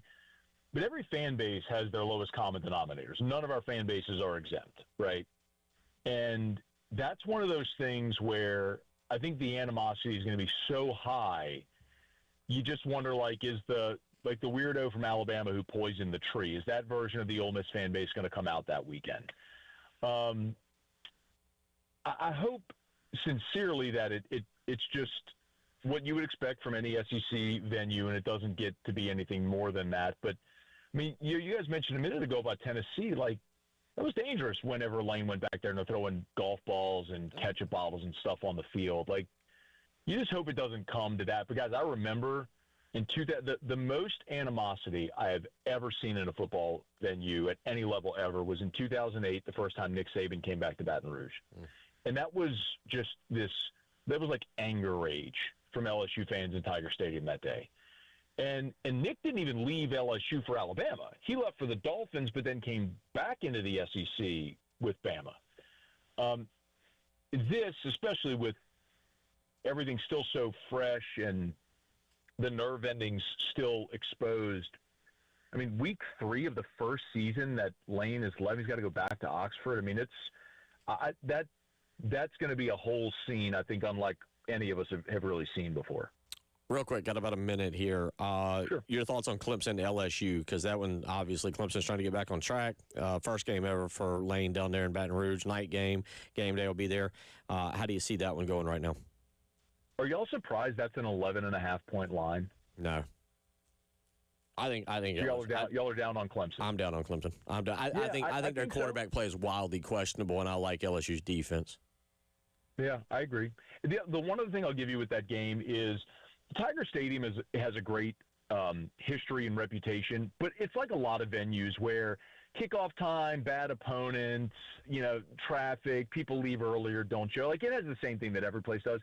But when you have the right ingredients, night game, game days here, big-time opponent, opener of the Kiffin era, Tiger Stadium is still, at its best, the best big game venue anywhere. That's the and you'll see it in that game, which I think Clemson's walking into a buzzsaw. I do expect LSU to win that game and probably win it comfortably. Matt, really appreciate it, buddy. Look forward to seeing you hopefully next week down in Tampa, and maybe catch up with you one more time before the start of the season. I'll be in Tampa, and I love South Carolina, and I love the people of Columbia. Y'all been great every time I go up there, so thank you. Well, when we put this on the podcast, we'll lead with that. Good deal, buddy. Good talking to you. See you guys later. Okay. Matt Moscona with Locked on the Tigers. We'll come back, talk a little bit about that, and finish up our hour 2 conversation. It's the halftime show.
LSU not on the schedule this year, but Tyler, good to hear from Matt Moscona. Moscona. Okay, I'll get it right by the time I leave this situation or whatever, years from now. But kind of verifies what I was thinking, that LSU fans expect one thing in year one. Mm-hmm. Lane Kiffin kind of has slightly different expectations. Yeah, and again, I can understand where LSU fans are coming from because, you know, you moved heaven and earth to get Brian Kelly out of there, paid him a lot of money, and you bring in the guy that just took a program that had never really had a ton of high-level success into the college football playoff for the first time, even though he didn't coach there. You give him a ton of money. He builds an incredible roster. As he was going through there, there's a lot of really special talent coming in. You do have questions at quarterback because of Sam Leavitt's injury and all that kind of stuff. But much like this conversation we're having with this fan base here, like, hey, is 5-4 good enough? Well, no, the coach said we're going to go out there and, you know, be in the playoff mix, so that's what I expect here. Not that Lane Kiffin said that specifically, but when you account for everything that's happened in the offseason leading up to this, you can understand where that portion of the fan base comes and says, no, we're going to hit the ground running, and we're going to be right back in back into the playoff mix and go and be a serious threat for the national championship. Well, they know, and you heard Matt say it, they know what was spent on that roster. Now, I will say, not being in Baton Rouge, not really following it, I don't know what their opinion of Sam Leavitt was prior to him coming to Baton Rouge, or how that recruit. Because remember, it was supposed to be DeMond Williams from Washington. There's an article in the Athletic. Yeah, because Washington basically had to sue him to stay. I can't remember if it was LSU that he was heading towards or not, but that sounds right. Yeah, he's that's a whole weird situation. Obviously went after Trinidad Chambliss too to try and bring him along. That didn't happen. That was the assumption. So it's like, okay. Was Leavitt your third or fourth choice? And I also rumor they went after Lenoris. I'm sure they did. That wouldn't shock me. So it's like, okay, is Sam Leavitt legitimately the guy you really wanted, or was he your fifth choice and you settled for him? Again, he's coming off an injury, Liz Frank injury, which affects your mobility.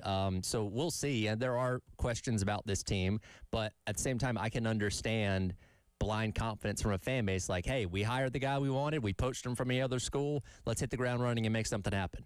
I think because of who Lane Kiffin is, there's no gray area. Black, white. You like him or you don't. And black, white, you'll watch him and pull for Lane and his ego, or you will root like crazy against him. Their schedule, tell me what you think when I read it. Clemson and Louisiana Tech to start the season. There's that trip to Ole Miss in week 3. That's followed with Texas A&M in Baton Rouge. Probably a night game, by the way. The first 3 all-night games. McNeese, that's a win. At Kentucky, Mississippi State, Auburn, bye week on Halloween. Alabama at home, followed by Texas at home, followed by a road trip to Tennessee, and they wrap the season with Arkansas. So that's a tough little stretch there with Alabama, Texas, and Tennessee. Yeah, I don't know. I mean, look, could this team go 10-2 and be in the playoffs? Sure. Could they be in the SEC championship game? Sure. Could they also be 8-4 and playing in the ReliaQuest Bowl? That's believable too. I think we're just gonna have to see it play out, but I can see both of those outcomes. I don't think they're gonna be terrible. I don't think they're gonna go out there and be 6-6 or something like that. But okay, are they going to ascend to the top level of the SEC, or are they just gonna be a pretty good team? Is the question. That's my point. We're talking about Carolina. Well, if they're 8-4, is it a disappointment? Is it not a disappointment? Are you satisfied with that? Look, there's no middle ground on that. LSU fans will find 9-3. Anything that doesn't involve a playoff bid, the margin for error and for Lane in his first season is so slim. And we know LSU will now do whatever it takes. Not that he's going to get fired in year 1, but they will do whatever it takes. So you figure 3 years max. 3 years, and then they'll be like, all right, we got to come up with the money somehow, some way. Yeah, if you don't make that, and who knows what the playoff's going to look like in 3 years. If you're at LSU and you don't make the playoff in 3 years, then yeah, they're ready to run you out of town and bring in somebody new. I don't think that's going to happen. But maybe if you don't play in the championship. I mean, I think the level of excitement and the expectation for Lane is almost as bad as any pro. Because Bill Belichick goes to North Carolina last year. Sure. there was a lot of excitement, but it wasn't like, oh, he's got to win a championship. Yeah, I think some unreasonable people probably thought he could, but I think most real football people are like, yeah, it's probably going to be a little bit of a struggle, and it was. But, yeah, Lane Kiffin's in a different situation. Hour 3 on the way. Jamie Bradford will join us. We haven't talked South Carolina baseball in the Major League Draft, but we'll do that in Hour 3. It's the halftime show.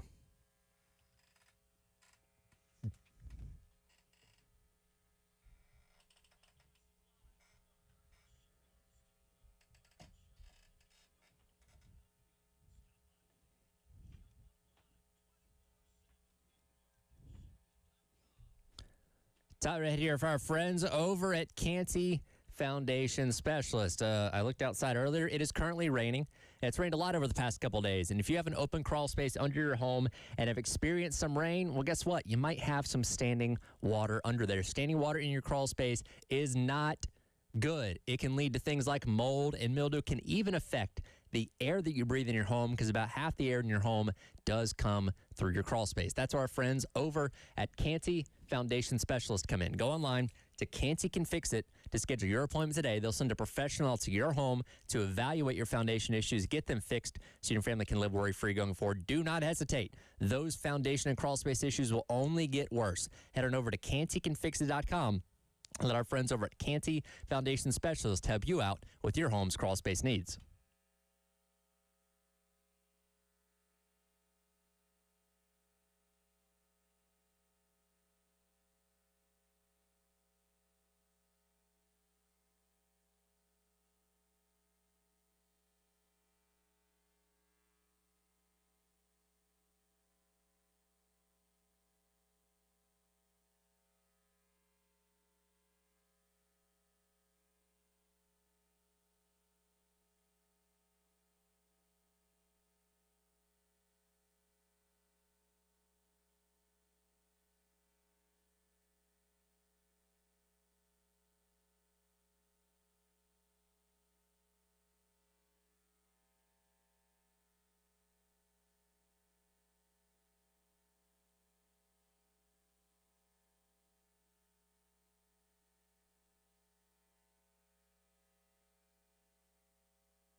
Final hour of the Monday program. We'll get you set a week from today. I don't know if I'll be in Tampa. Health-wise, I got to make some decisions on that later in the week. Tyler will definitely be down there for us, and I may be as well. I got to make a decision by about Thursday, but would love to go down and be a part of everything. There's a level of excitement to it that is it's really cool to experience. It really is. It's boring. It's also boring at the same time because you don't have great talkers anymore. Lane Kiffin's never been a guy who's like particularly great at talking at SEC Media Day. He's normally more correct and quiet than he is when he can get on Twitter or do something nationally in different situations. But you don't have the great talkers. I'd actually say Shane Beamer is probably in my top 3 talkers of the SEC at this point in time because he's pretty upfront and honest, and you never know exactly what you're going to get from him. You know it's going to be positive, but you're just not quite sure what exactly he might say, and that'll keep you kind of interested, whereas we did get rid of Billy Napier. That was a step in the right direction. But we also got rid of Sam Pittman, who also would have been in my top 3 talkers, just in terms of interest and guys that I want to see. So, anyway, we'll see. Alex Golish at Auburn, no clue there. Ryan Silverfield at Arkansas, no clue there. John Summerall at Florida, no clue. So, it's both a level of excitement, seeing everybody walk around talking a little bit of football, and then also kind of boredom because, well, you're talking football.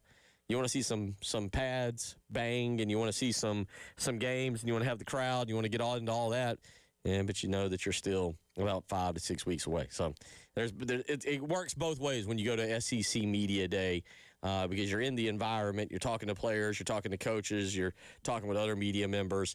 There's an energy level. But at the same time, you want to see real football. You want to get into it. But that'll be next week, Monday through Thursday. We'll have it covered for you better than anybody. We'll have we'll have most of our people down there.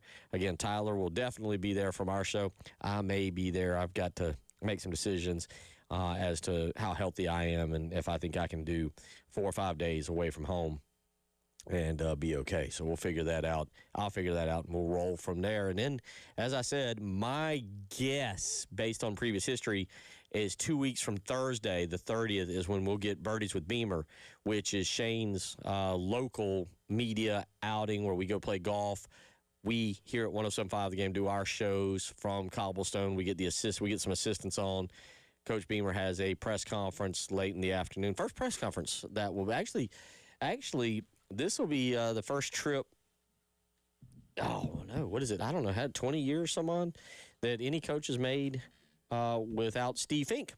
So the Finker on to retirement. We plan to have him on hopefully in the next few weeks to cut up about a few stories. But yeah, my guess is 2 weeks from Thursday, we will be out at Cobblestone, and then that will lead into the first weekend of August, which about that time should be the opening practice. Tyler?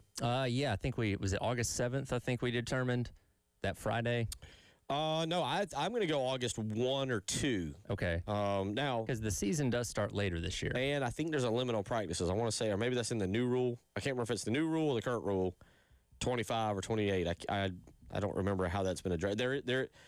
I know with the new rule that would have, the potential new rule that would have opened up for more spring practices, your fall camp practices were diminished a little bit. Yes. I can't remember the exact number of fall camp practices, preseason camp you were allowed. 803-404-6100. Over the weekend, I mentioned the World Cup. Mm-hmm. England and Norway, really good. Did you hate to see Norway go out? I did. Yeah. I'd picked them to at least make the semifinals. I just thought it was a good story. Again, Erling Haaland is quite literally a Viking in the year 2026.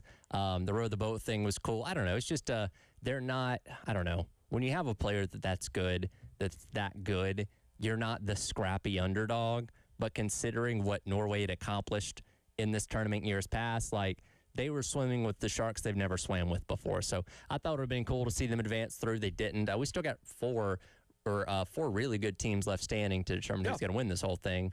Which again, that's kind of been the appeal of this tournament is that it's been the best of the best playing at the best, right? Yeah, and I don't know what we got there at the very end. Holland comes out, and according to Norway, and I guess to Erling Haaland and his father, he had a minor dead leg that went along with physical exhaustion and fatigue that basically didn't make him the best person to be on the pitch, if you will, over the final, I guess, 15 minutes of the contest. You know, I do wonder, and this was something that was documented as all these teams are coming from all over the world, you know, to America. And I get it; they played all over the place. But like, I do wonder what kind of effect, like the heat, humidity, and things like that, would have had on European teams that aren't used to, and not just them, teams from around the world that maybe aren't used to dealing with those kind of things. I'm not saying that's what happened to Earl Haaland here, but like, I do wonder because they were dealing with conditions in a lot of places they've never really seen before, at least not multiple times throughout the course of a month. I do wonder what kind of effect it had on those kind of teams. It's a good question, and I don't really have the answer for you. You are right. We get a couple very good games coming up this week to get us to the championship on Sunday. France and Spain should be a lot of fun tomorrow right as we go off air. Good luck keeping Jay Phillips tuned in to what's going on the show because, again, that would be fun. And then Wednesday, England and Argentina. And I don't know if anybody has. I only pull for England because that's Tony Annan's team and who he pulls for. So I've kind of latched onto England, but after USA got knocked out. But that would be about it. That's all I've got for you. I'm wondering. Let me pull up the schedule here to make sure I'm talking about this correctly. But I'm wondering why we're still having games in the middle of the afternoon, especially as you're getting down to one game a day now. Like, why not? Yeah, for the two semifinal games, you've got one at 3 tomorrow and one at 3 on Wednesday. Like, doesn't that kind of seem like the perfect opportunity to do something in prime time? Remember, worldwide event, and quite frankly, a bigger audience. So 3 o'clock here is what 9 o'clock in England. Most European countries. Maybe so yeah, that's a fair point. I mean, I don't think if it was in Japan, or excuse me, if Japan was in it or Australia, we'd be moving it to 2 a.m. or anything. But yeah, that was my thinking on it. I saw that as well. Yeah, especially for all 4 of those countries. Yeah, that'd be right around 8, 9, 10 o'clock at night. Yeah. Most of those places, which again, now that America's out, the majority of your viewership probably can be coming from there. So that is a fair point. Didn't think about that. Speaking of majority viewership, a bunch of people tuned in on Saturday night. I will admit I got stuck on What About Bob, to which we did get a quote, baby steps. And again, you two would need to see it to understand, but baby steps out of the office, baby steps to the elevator. I got stuck on What About Bob because I actually was going to watch Conor McGregor fight. It's the case of I couldn't give a rip, but Conor McGregor's name and a big-time fight event. I still grew, when I hate to say it like this, now I feel old. When I grew up, I feel like boxing was really in its prime with some of the guys in the pay-per-view events in the 90s. And I remember going to we would go to one of my dad's buddy's house, and it would be a big deal. Of course, it would start late, so I got to stay up. So it was always a big deal. I'm not a big UFC fan to begin with, but I was going to flip over. I got Paramount Plus. Forgot about it. Got suckered into What About Bob, and then watching something else and moving on. 69, was it 60? 69 seconds. 69 seconds. Did you watch it? Did you? I saw the whole thing. Well, it didn't take long. Didn't take long. And yeah, like I'm not a huge UFC person either, but like in terms of what attracts casual people like Conor McGregor being back after 5 years, that's a big deal. And I don't know what I was expecting out of it, but yeah, he goes out there, starts doing his kicks, apparently blows his knee out pretty quickly, and then they have to call the fight after a little over a minute. And it's just disappointing, right? Because again, I don't know what the diehards expected out of it, but you want something that at least goes a couple rounds. Now, the benefit, I guess, is the fact that it's on Paramount Plus now, and you're not paying, like $60, $70 for this for a one-time thing. So you're not wasting as much money as you may be used to on something like this. But yeah, it is disappointing for something that has that much hype to just fizzle out like that. Well, my question would be like, if how do I want to phrase this properly? Would you rather see something that's disappointing in that manner, that's 69 seconds? Or I think it was McGregor, Floyd Mayweather. Yeah. Who basically tapped around each other. Or you can go with, what was it, Mike Tyson and Logan Paul? Yeah. Who kind of, like, if you're going to see it, what would you prefer? Oh, man. Well, both the Tyson-Paul fight and the McGregor-Mayweather fight were just boring. because not a whole lot happened. Yes, yeah. I don't know. I guess even 69 seconds, you got legitimate action because like the Mayweather-McGregor thing it was a cash grab for both those guys. We know it was. They were making a ton of money, and it was clear that they weren't out there trying to kill each other. So they just kind of hugged and traded jabs for, I don't even remember how long that fight was. And then the Mike Tyson thing, because I think we all went into it believing like, hey, maybe Iron Mike's got one more good swing in him and he can, put Jake Paul on his butt. Didn't obviously happen. But yeah, that was pretty whatever. Was it Jake Paul too. or Logan Paul? It was Jake Paul. Okay. Logan Paul's the one that wrestles. Jake Paul's the one that boxes old people and pretends like he's a champion. Mayweather-McGregor was just a wild, interesting event. Yeah, because you had McGregor crossing over into a discipline that wasn't his. I always thought it'd be really cool if they made Mayweather cross over into the octagon. That obviously wasn't going to happen, but like it was just boring and not a whole lot happened. They made a ton of money off of it. And I think the pay-per-view was like $100 or something like that. Yeah, ridiculous. It was. I remember going to a neighbor's house and watching it, but that was also. But again, I don't think you're tuning in to see like if I don't even know who the young fighters are now. But like you should know, I'm not tuning in to see a great fight. Yeah. I'm tuning in because I want to see what like the train wreck that occurs. Sure. In this situation, the train wreck that occurred was, as you mentioned, I don't even know, was it legitimately 69 seconds or was it sooner and then the clock ran to 69 when they come? Because it was sooner, but I don't know when they deemed it. I mean, you can probably take off a few seconds because here what happens is Max Holloway, the guy he's fighting, can see that McGregor is hurt. And he keeps jumps on him, checking with the referee like, hey, should I keep going? Ref's like, yeah, keep going. And finally, after McGregor fell like the second or third time or whatever, like, all right, fight's over. But even like for the 69 seconds, like Holloway wasn't attacking as much as he could have because he could see that McGregor was hurt. And he's like, hey, do we need to keep going with this? So it was just very weird and awkward. Yeah, we'll see. David says, I'm worried. McGregor made 15. I don't know what David. I think he might have, but I'm worried. McGregor made $15 million off that fight for 69 seconds. He could have. That's. I mean, I don't know. I don't know what the number was, but I find it unfortunate just because. Again, if you tuned in, like, ooh, I'm going to see 20-something-year-old Conor McGregor, the guy from like 2013 when he last injured his knee. No, that you shouldn't have expected that. Now, what I also don't like. Is Conor McGregor already today, I believe, he's going to have surgery. He turns 38 tomorrow. He wants to return to regular activity and fight. Come on. I mean, I get it. I think to some extent we all love money, and clearly McGregor's in the back end of a window where he can get it.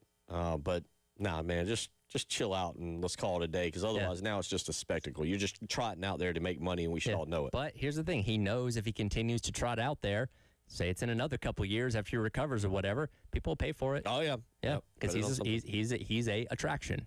803-404-6100. Over the weekend, there was the Major League Baseball draft. We'll talk about that when we come back. You're listening to The Halftime Show.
Jamie Bradford will join us here in just a minute. Apparently, he needed 4 or 5 extra minutes, Tyler, from on his vacation. I know he was back working some today, but You gotta squeeze every ounce out of it that you can. yeah, that's right. Get prepared for it. Major League Baseball draft this past weekend. You gonna make it over there? I'm having trouble keeping the microphone up. Okay, all right. We gotta get some better equipment here. All right, okay, get that thing right. I think something's loose. Yeah, There we go. All right. Major League Baseball draft this past weekend. One of the things you put on here, I'll be honest, I didn't pay a lot of attention to it.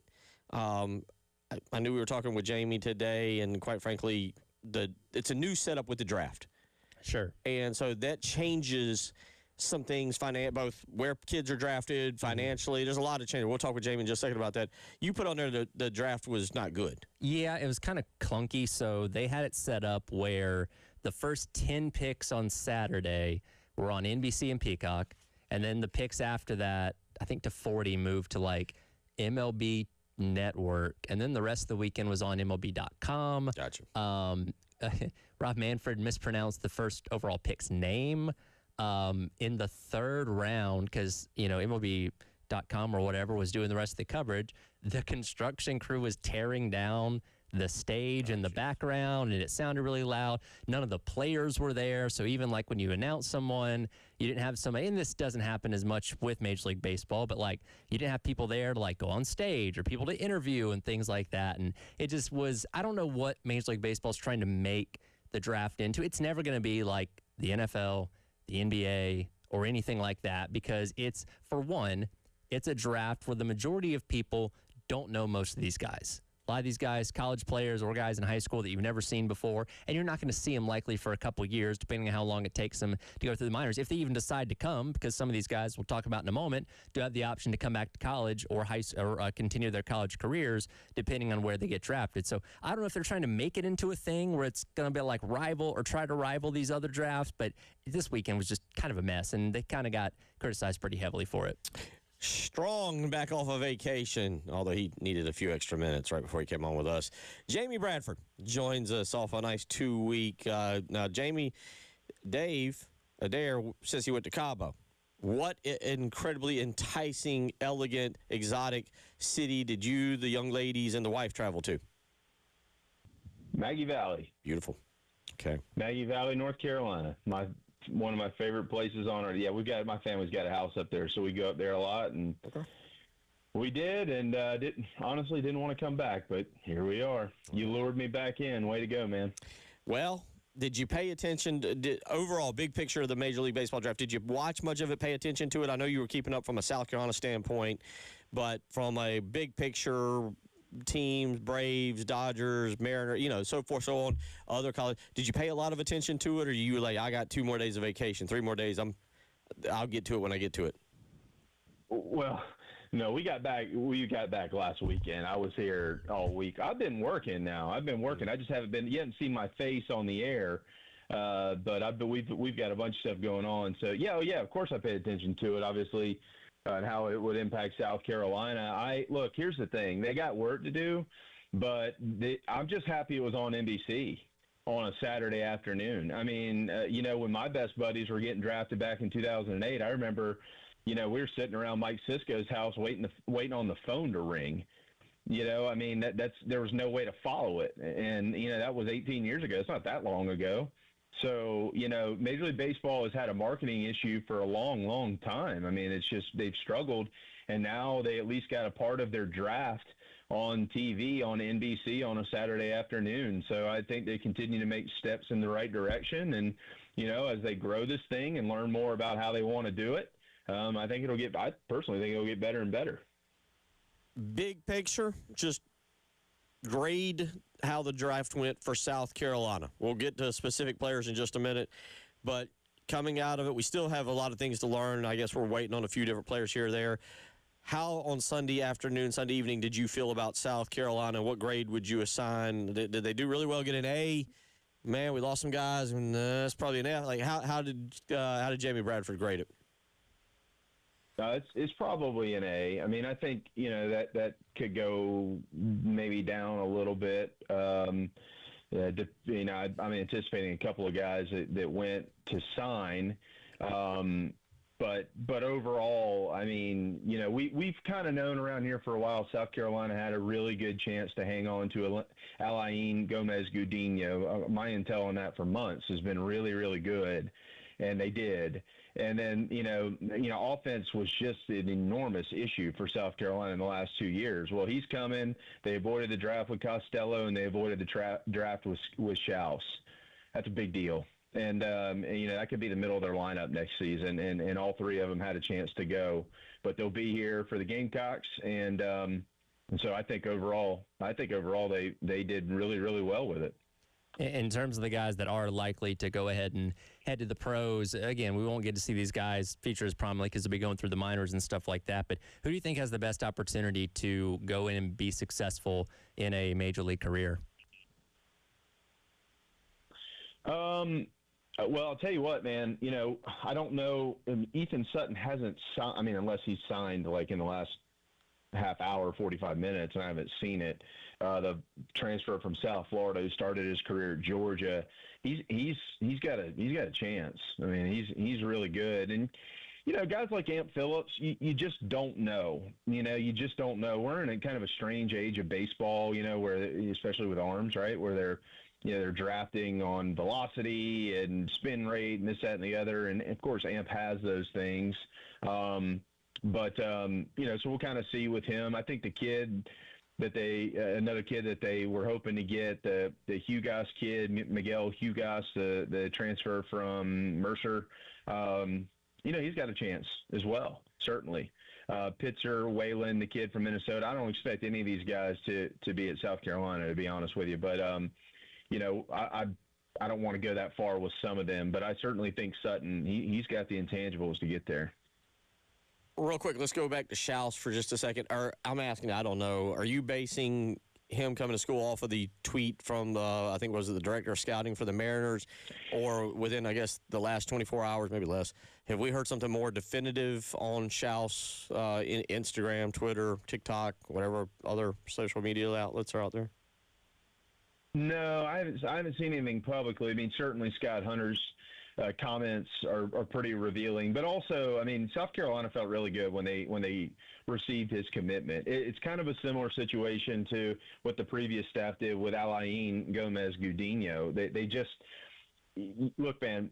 It's different than how it was. You know, signability is important now. So these you're not just getting drafted unless they really feel good about you signing. The last couple of rounds, you might get a name thrown up on the board because you got a little extra cash to spend or something like that, or maybe if you think that prospect had a change of heart. Gomez-Gudinho didn't get drafted because of signability. I mean, his number was high. South Carolina did a really good job with Schaus to fight the draft. And so it allowed him to raise his floor, if that makes sense, financially. Now, they threw his name up there at the end because that's just kind of where it went. But I think the Gamecocks are going to be okay there. I think he'll be in Columbia. It was interesting. There was a tweet also by the director of scouting for the Mariners, and he wasn't doing it maliciously or anything. He made a comment. I think I retweeted it last night, and it kind of alluded to Schaus and alluded to another player. I can't remember what school, maybe, but basically that they had taken some good, very nice NIL deals that maybe the way I kind of read it might have outpaid anything the signing bonus was going to be. So I think if that's the case, you look at South Carolina and you like what is being put into the program to allow Kevin Schnall to succeed. So we'll come back. We'll get into some of the pitching arms because I know that's kind of a concern going into next year. Tyler Pitzer, undrafted but signed. We'll get your take on that. Plenty more to get to with Jamie Bradford. Back from vacation, hanging out now, relaxing, getting ready for football season. But we're going to talk some baseball when we come back. It is the Halftime Show.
It is 2:34, right on the dot, as we roll along on a Monday afternoon. Jamie Bradford, fresh off of vacation, back with us, talking Major League Baseball draft, where this past weekend it did feel like South Carolina came out ahead of the game. But, Jamie, unfortunately, you know you're going to lose a guy or two that you won't. And in this case, the unfortunate thing is it seems like South Carolina lost some pitchers. And that's going to be kind of the big question, is what it seems like going into 2027 as the pitching staff and starters. You mentioned Amp Phillips.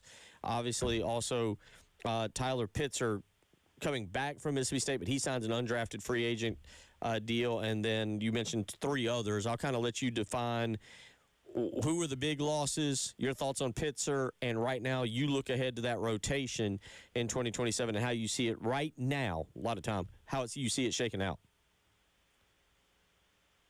Yeah, so Pitzer was interesting, in the fact that it's obviously whatever he was offered as a free agent certainly was more, I guess, than he was getting to come back to South Carolina, and he liked the opportunity. So, good luck to him. Clearly, good luck to Amp Phillips. Again, these guys, most now, when you get drafted in the Major League Baseball draft, most of these guys are expected to sign. It's very few that don't. And again, those are usually late round guys.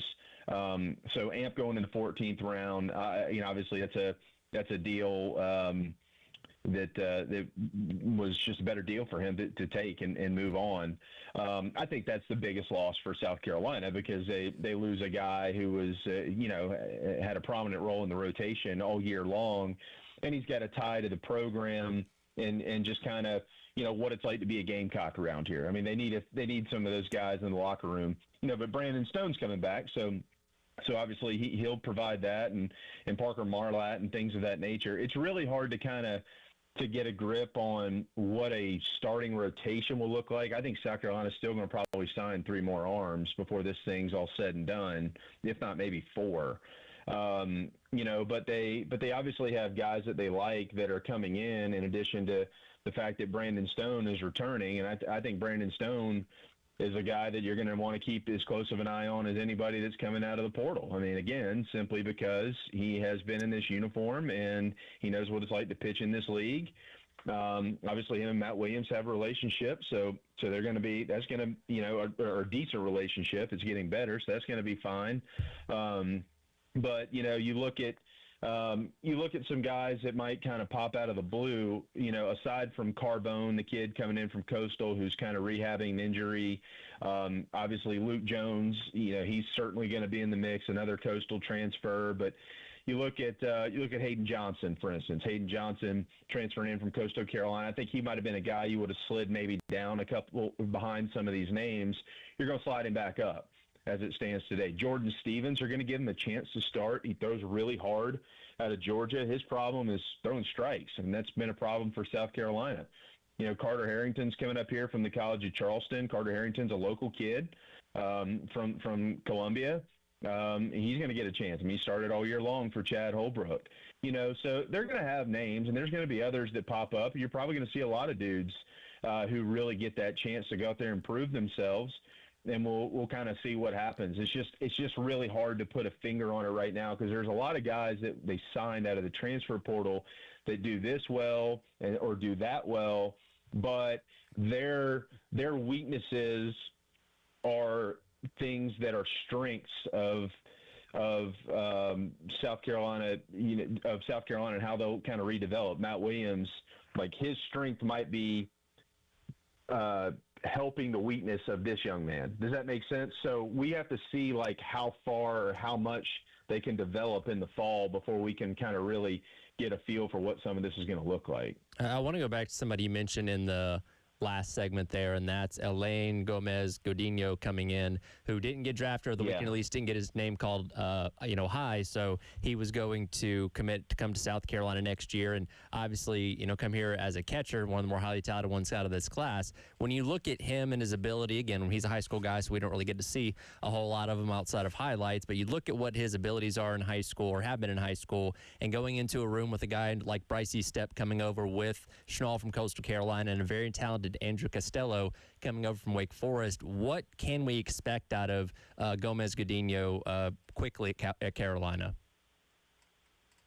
He's a day one impact guy. I'm telling you, this kid is a superstar. I mean, his story is remarkable. It's remarkable what him and his family did to get to the U.S. from Venezuela, what they went through, people being murdered. I mean, they walked here basically from Venezuela. Came in, waited in Mexico City for 30 days for the U.S. to clear them to come into the country. They were sleeping in bus stops, had everything stolen. The only thing he really got here with, believe it or not, was his catcher's mitt. I mean, it's a remarkable story. I mean, it's a story that movies are made out of. And then he goes out to Arizona and he finds a home in high school baseball. He was a prospect in Venezuela, by the way. I mean, Major League Baseball was all over this kid in Venezuela. And then he comes out here, and, the fact that, credit to John Hendry for seeing the kid in Atlanta and, calling Monty Lee over there, and they said, holy cow, this is something different. And they were able to get him from Arizona. You think about all those West Coast teams that can play, and they got him to come to Columbia. And I'll tell you what else, too. Everybody probably remembers Marcus McBeth, who played at South Carolina and played in the big leagues. Marcus has a scouting agency in Arizona, and I've talked to Marcus about him. Marcus has seen him play. And I told him, I said, he's ranked as the second or third best catcher in the country. What do you think? He said, you find me one better than him. He was like, I'm telling you, I know what it looks like, and this is the best I've seen. I mean, he's really good. So just because he's a freshman, that means nothing to me. This program has a strong history of producing elite freshmen over the last, 3 decades or so. And I've got a really good feeling he's going to be the next one. Now, whether he starts behind the plate day one or not, I don't know. But I don't think you're going to be able to keep his bat out of the lineup, I can tell you that. And he throws a 1.8 pop time down to second. I mean, he's really good, and he had a great agency because they knew that less than 30% of high school catchers who go in the draft, and there's not many of them, but they're less than 30% that go ever make it to the big leagues. And they knew that it'd be better for him to go play in the SEC like he's going to do. I think this is a huge deal for South Carolina. So with that in mind, I feel like I've been harping on the negative, which could be the pitching staff. You just mentioned there is a lot of positive. You get Schaus through this thing. You get the catcher there. I'll have to start working on his name in December, but you got him. You mentioned the Costello boys. It's making out to be a potent lineup. Would you agree with that? Is this something now that you'll go, boy, offensively, this team, lots of potential. Pitching-wise, well, they better have lots of potential to win a couple games. Yeah, I think that they're going to have multiple ways to beat you offensively. I mean, don't forget about some of these other kids, Bristol Carter coming from Auburn and things like that. Look, Pat Evans is primed for a really good final year. He's going to be really, really good in this offense. But the pitching staff, the pitching staff has a lot of ability. Look, some of these guys got drafted now. You're talking about guys getting drafted with ERAs over 6. Well, there's a reason for that. South Carolina signed guys with ERAs 5 and 6. Why? Number one, the pitcher's market wasn't great, but there's something in there that they liked. They just got to figure out how to put the pieces together. So that'll be a challenge. I'm not saying it won't be, but they do have some guys who I think that they've got enough. You got to keep them healthy. Carbone getting healthy will be a big deal for South Carolina, and he should be healthy, before the season or very early into it. But he'll have to work his way back. But yeah, offensively, it's a much different team. They've got multiple ways that they can beat you, and I hope folks will get ready and go out there and watch them play in the fall when they scrimmage, because there could be some fireworks. There's no doubt about that. Middle of the lineup. I can't. You said it. Y'all both said it multiple times. The catcher from California, him, Costello. Here, let's walk through it. Sound it out. Al Ain Gomez Gudinho. Al Ain. I'm sure we'll come up with a nickname at some point. Please do. Yeah, let's speed that process up a little bit. AGG. Oh, I like that. I can. Okay. All right. Real quick, and then we'll get to the next segment. But middle of the lineup, you got lots of options. You got a lot. Yeah. You got a middle of the lineup that you like so far. Yeah. Well, I feel like don't there's a know. lot I'm of sure options. Stafford- I feel like you look at this and you go, boy, there's a lot of things we can do with this lineup. Well, there are. Yeah, that's what I'm saying. I mean, Schaus, both Costellos, Alain, or AGG to help you out.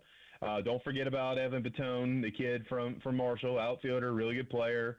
Those are all guys right now who probably are considered middle of the lineup hitters for this team, and they're still gonna add another guy or two. We'll see where they come from, but because they can go over the 34 this year, they've got designated student athlete. The designated student athlete rule is in play for South Carolina, so they'll be able to go over it. But yeah, they've got some pop in there, and they've got the biggest thing is on base percentage. They got a bunch of guys who know how to get on base, and once they get them there, they'll teach these guys how to be able to take an extra bag or two, and they'll score some runs. 803-404-6100. If you hear something you want to text in, we'll come back, get a few of Jamie's thoughts on a few other topics besides baseball, and we'll roll from there. You're listening to The Halftime Show.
Well, we got Jay Phillips. Everybody back from vacation except Tyler and I. Jamie back, Dave back, and out in the bullpen out there hanging out. Well, we've both been on vacations recently, so we just were ahead of the curve. Yeah, we beat you out of the punch. We got to get all the good vacation days. Take that.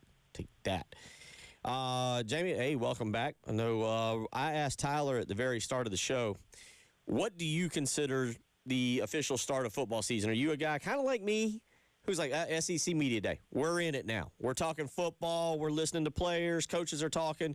Let's go. It's football season. Do you look at it like, nope, they need to practice. They got to go out there and pop some pads, bang some helmets. Or are you that guy that's like, no, I'm not buying any of it until August 29th in the very first game of football season? No. Media Days kind of gets it going for me. I used to like spend the summers watching old games and stuff. I don't do any of that for whatever reason. The older I get, but once we get to Media Days, I'll start to kind of go back in the file and watch some games that I just want to watch for entertainment purposes.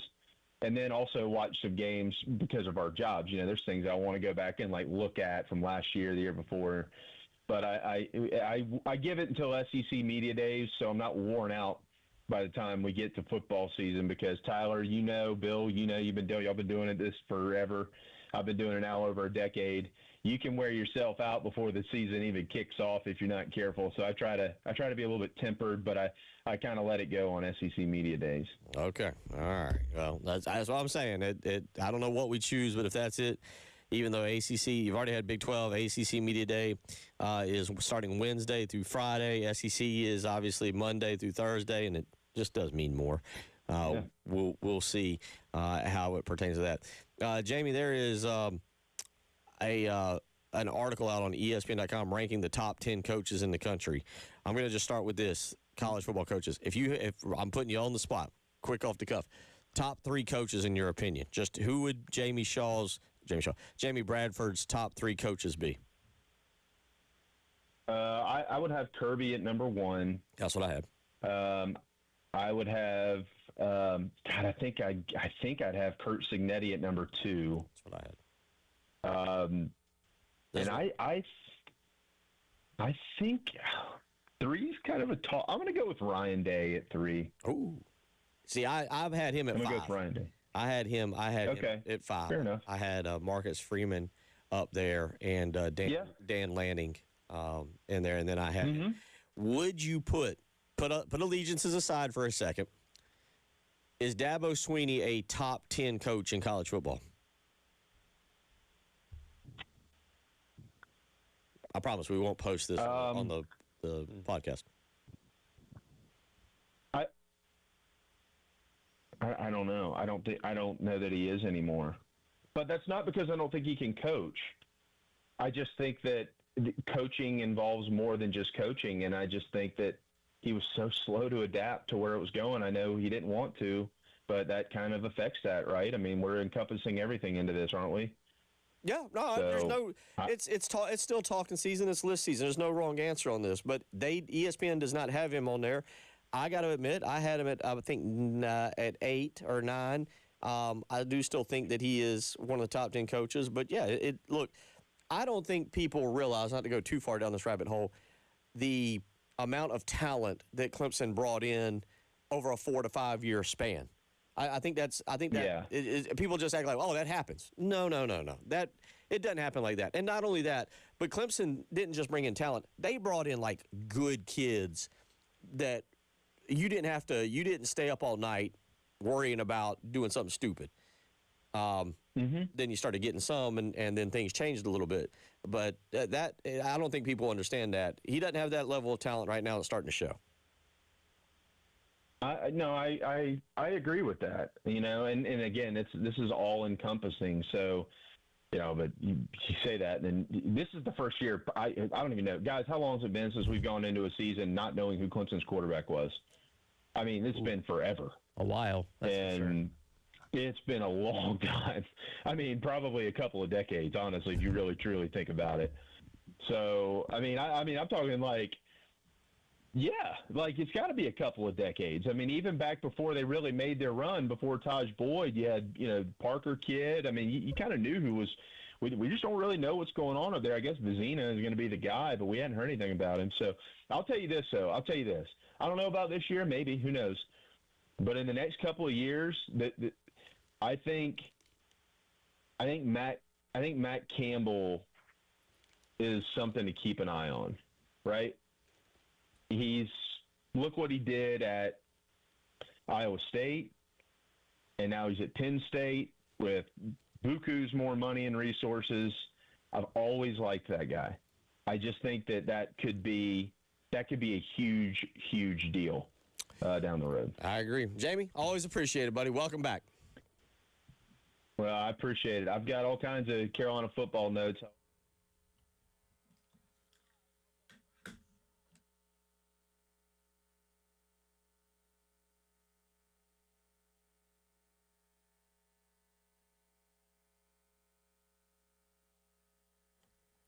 Bill Gunner for Mid-State Roofing, the company that is ready to make sure your business or your home is taken care of when we get those heavy thunderstorms. That's right, because at Mid-State Roofing, they have been around for over 30 years, being the leader in the roofing and waterproofing industry. And it's that proven history that is your assurance that their professionals will provide proper advice, service, and give you the results that you need for your facility. And most importantly, they're going to do it in a safe and pleasing manner to you and your operation. Line up a maintenance contract today. Don't wait until a leak happens.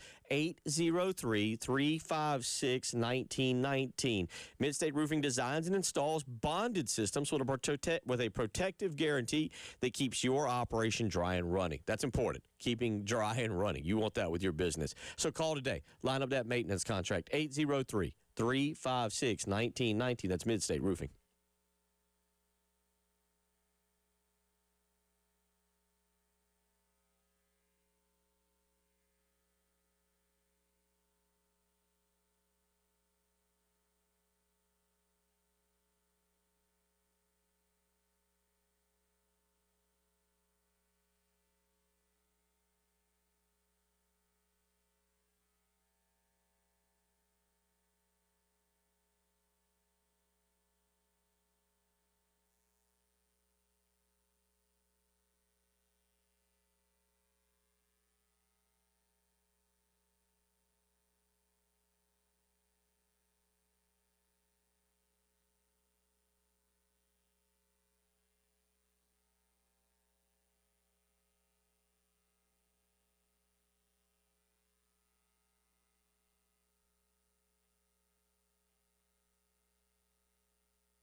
All right, 3 o'clock on a Monday. Welcome aboard the post-game show. Back in the saddle after an extended vacation, if you will. Off for a couple days the week prior, all last week. Good to be back. My name's Jay, by the way. Good to see you. Or hear you.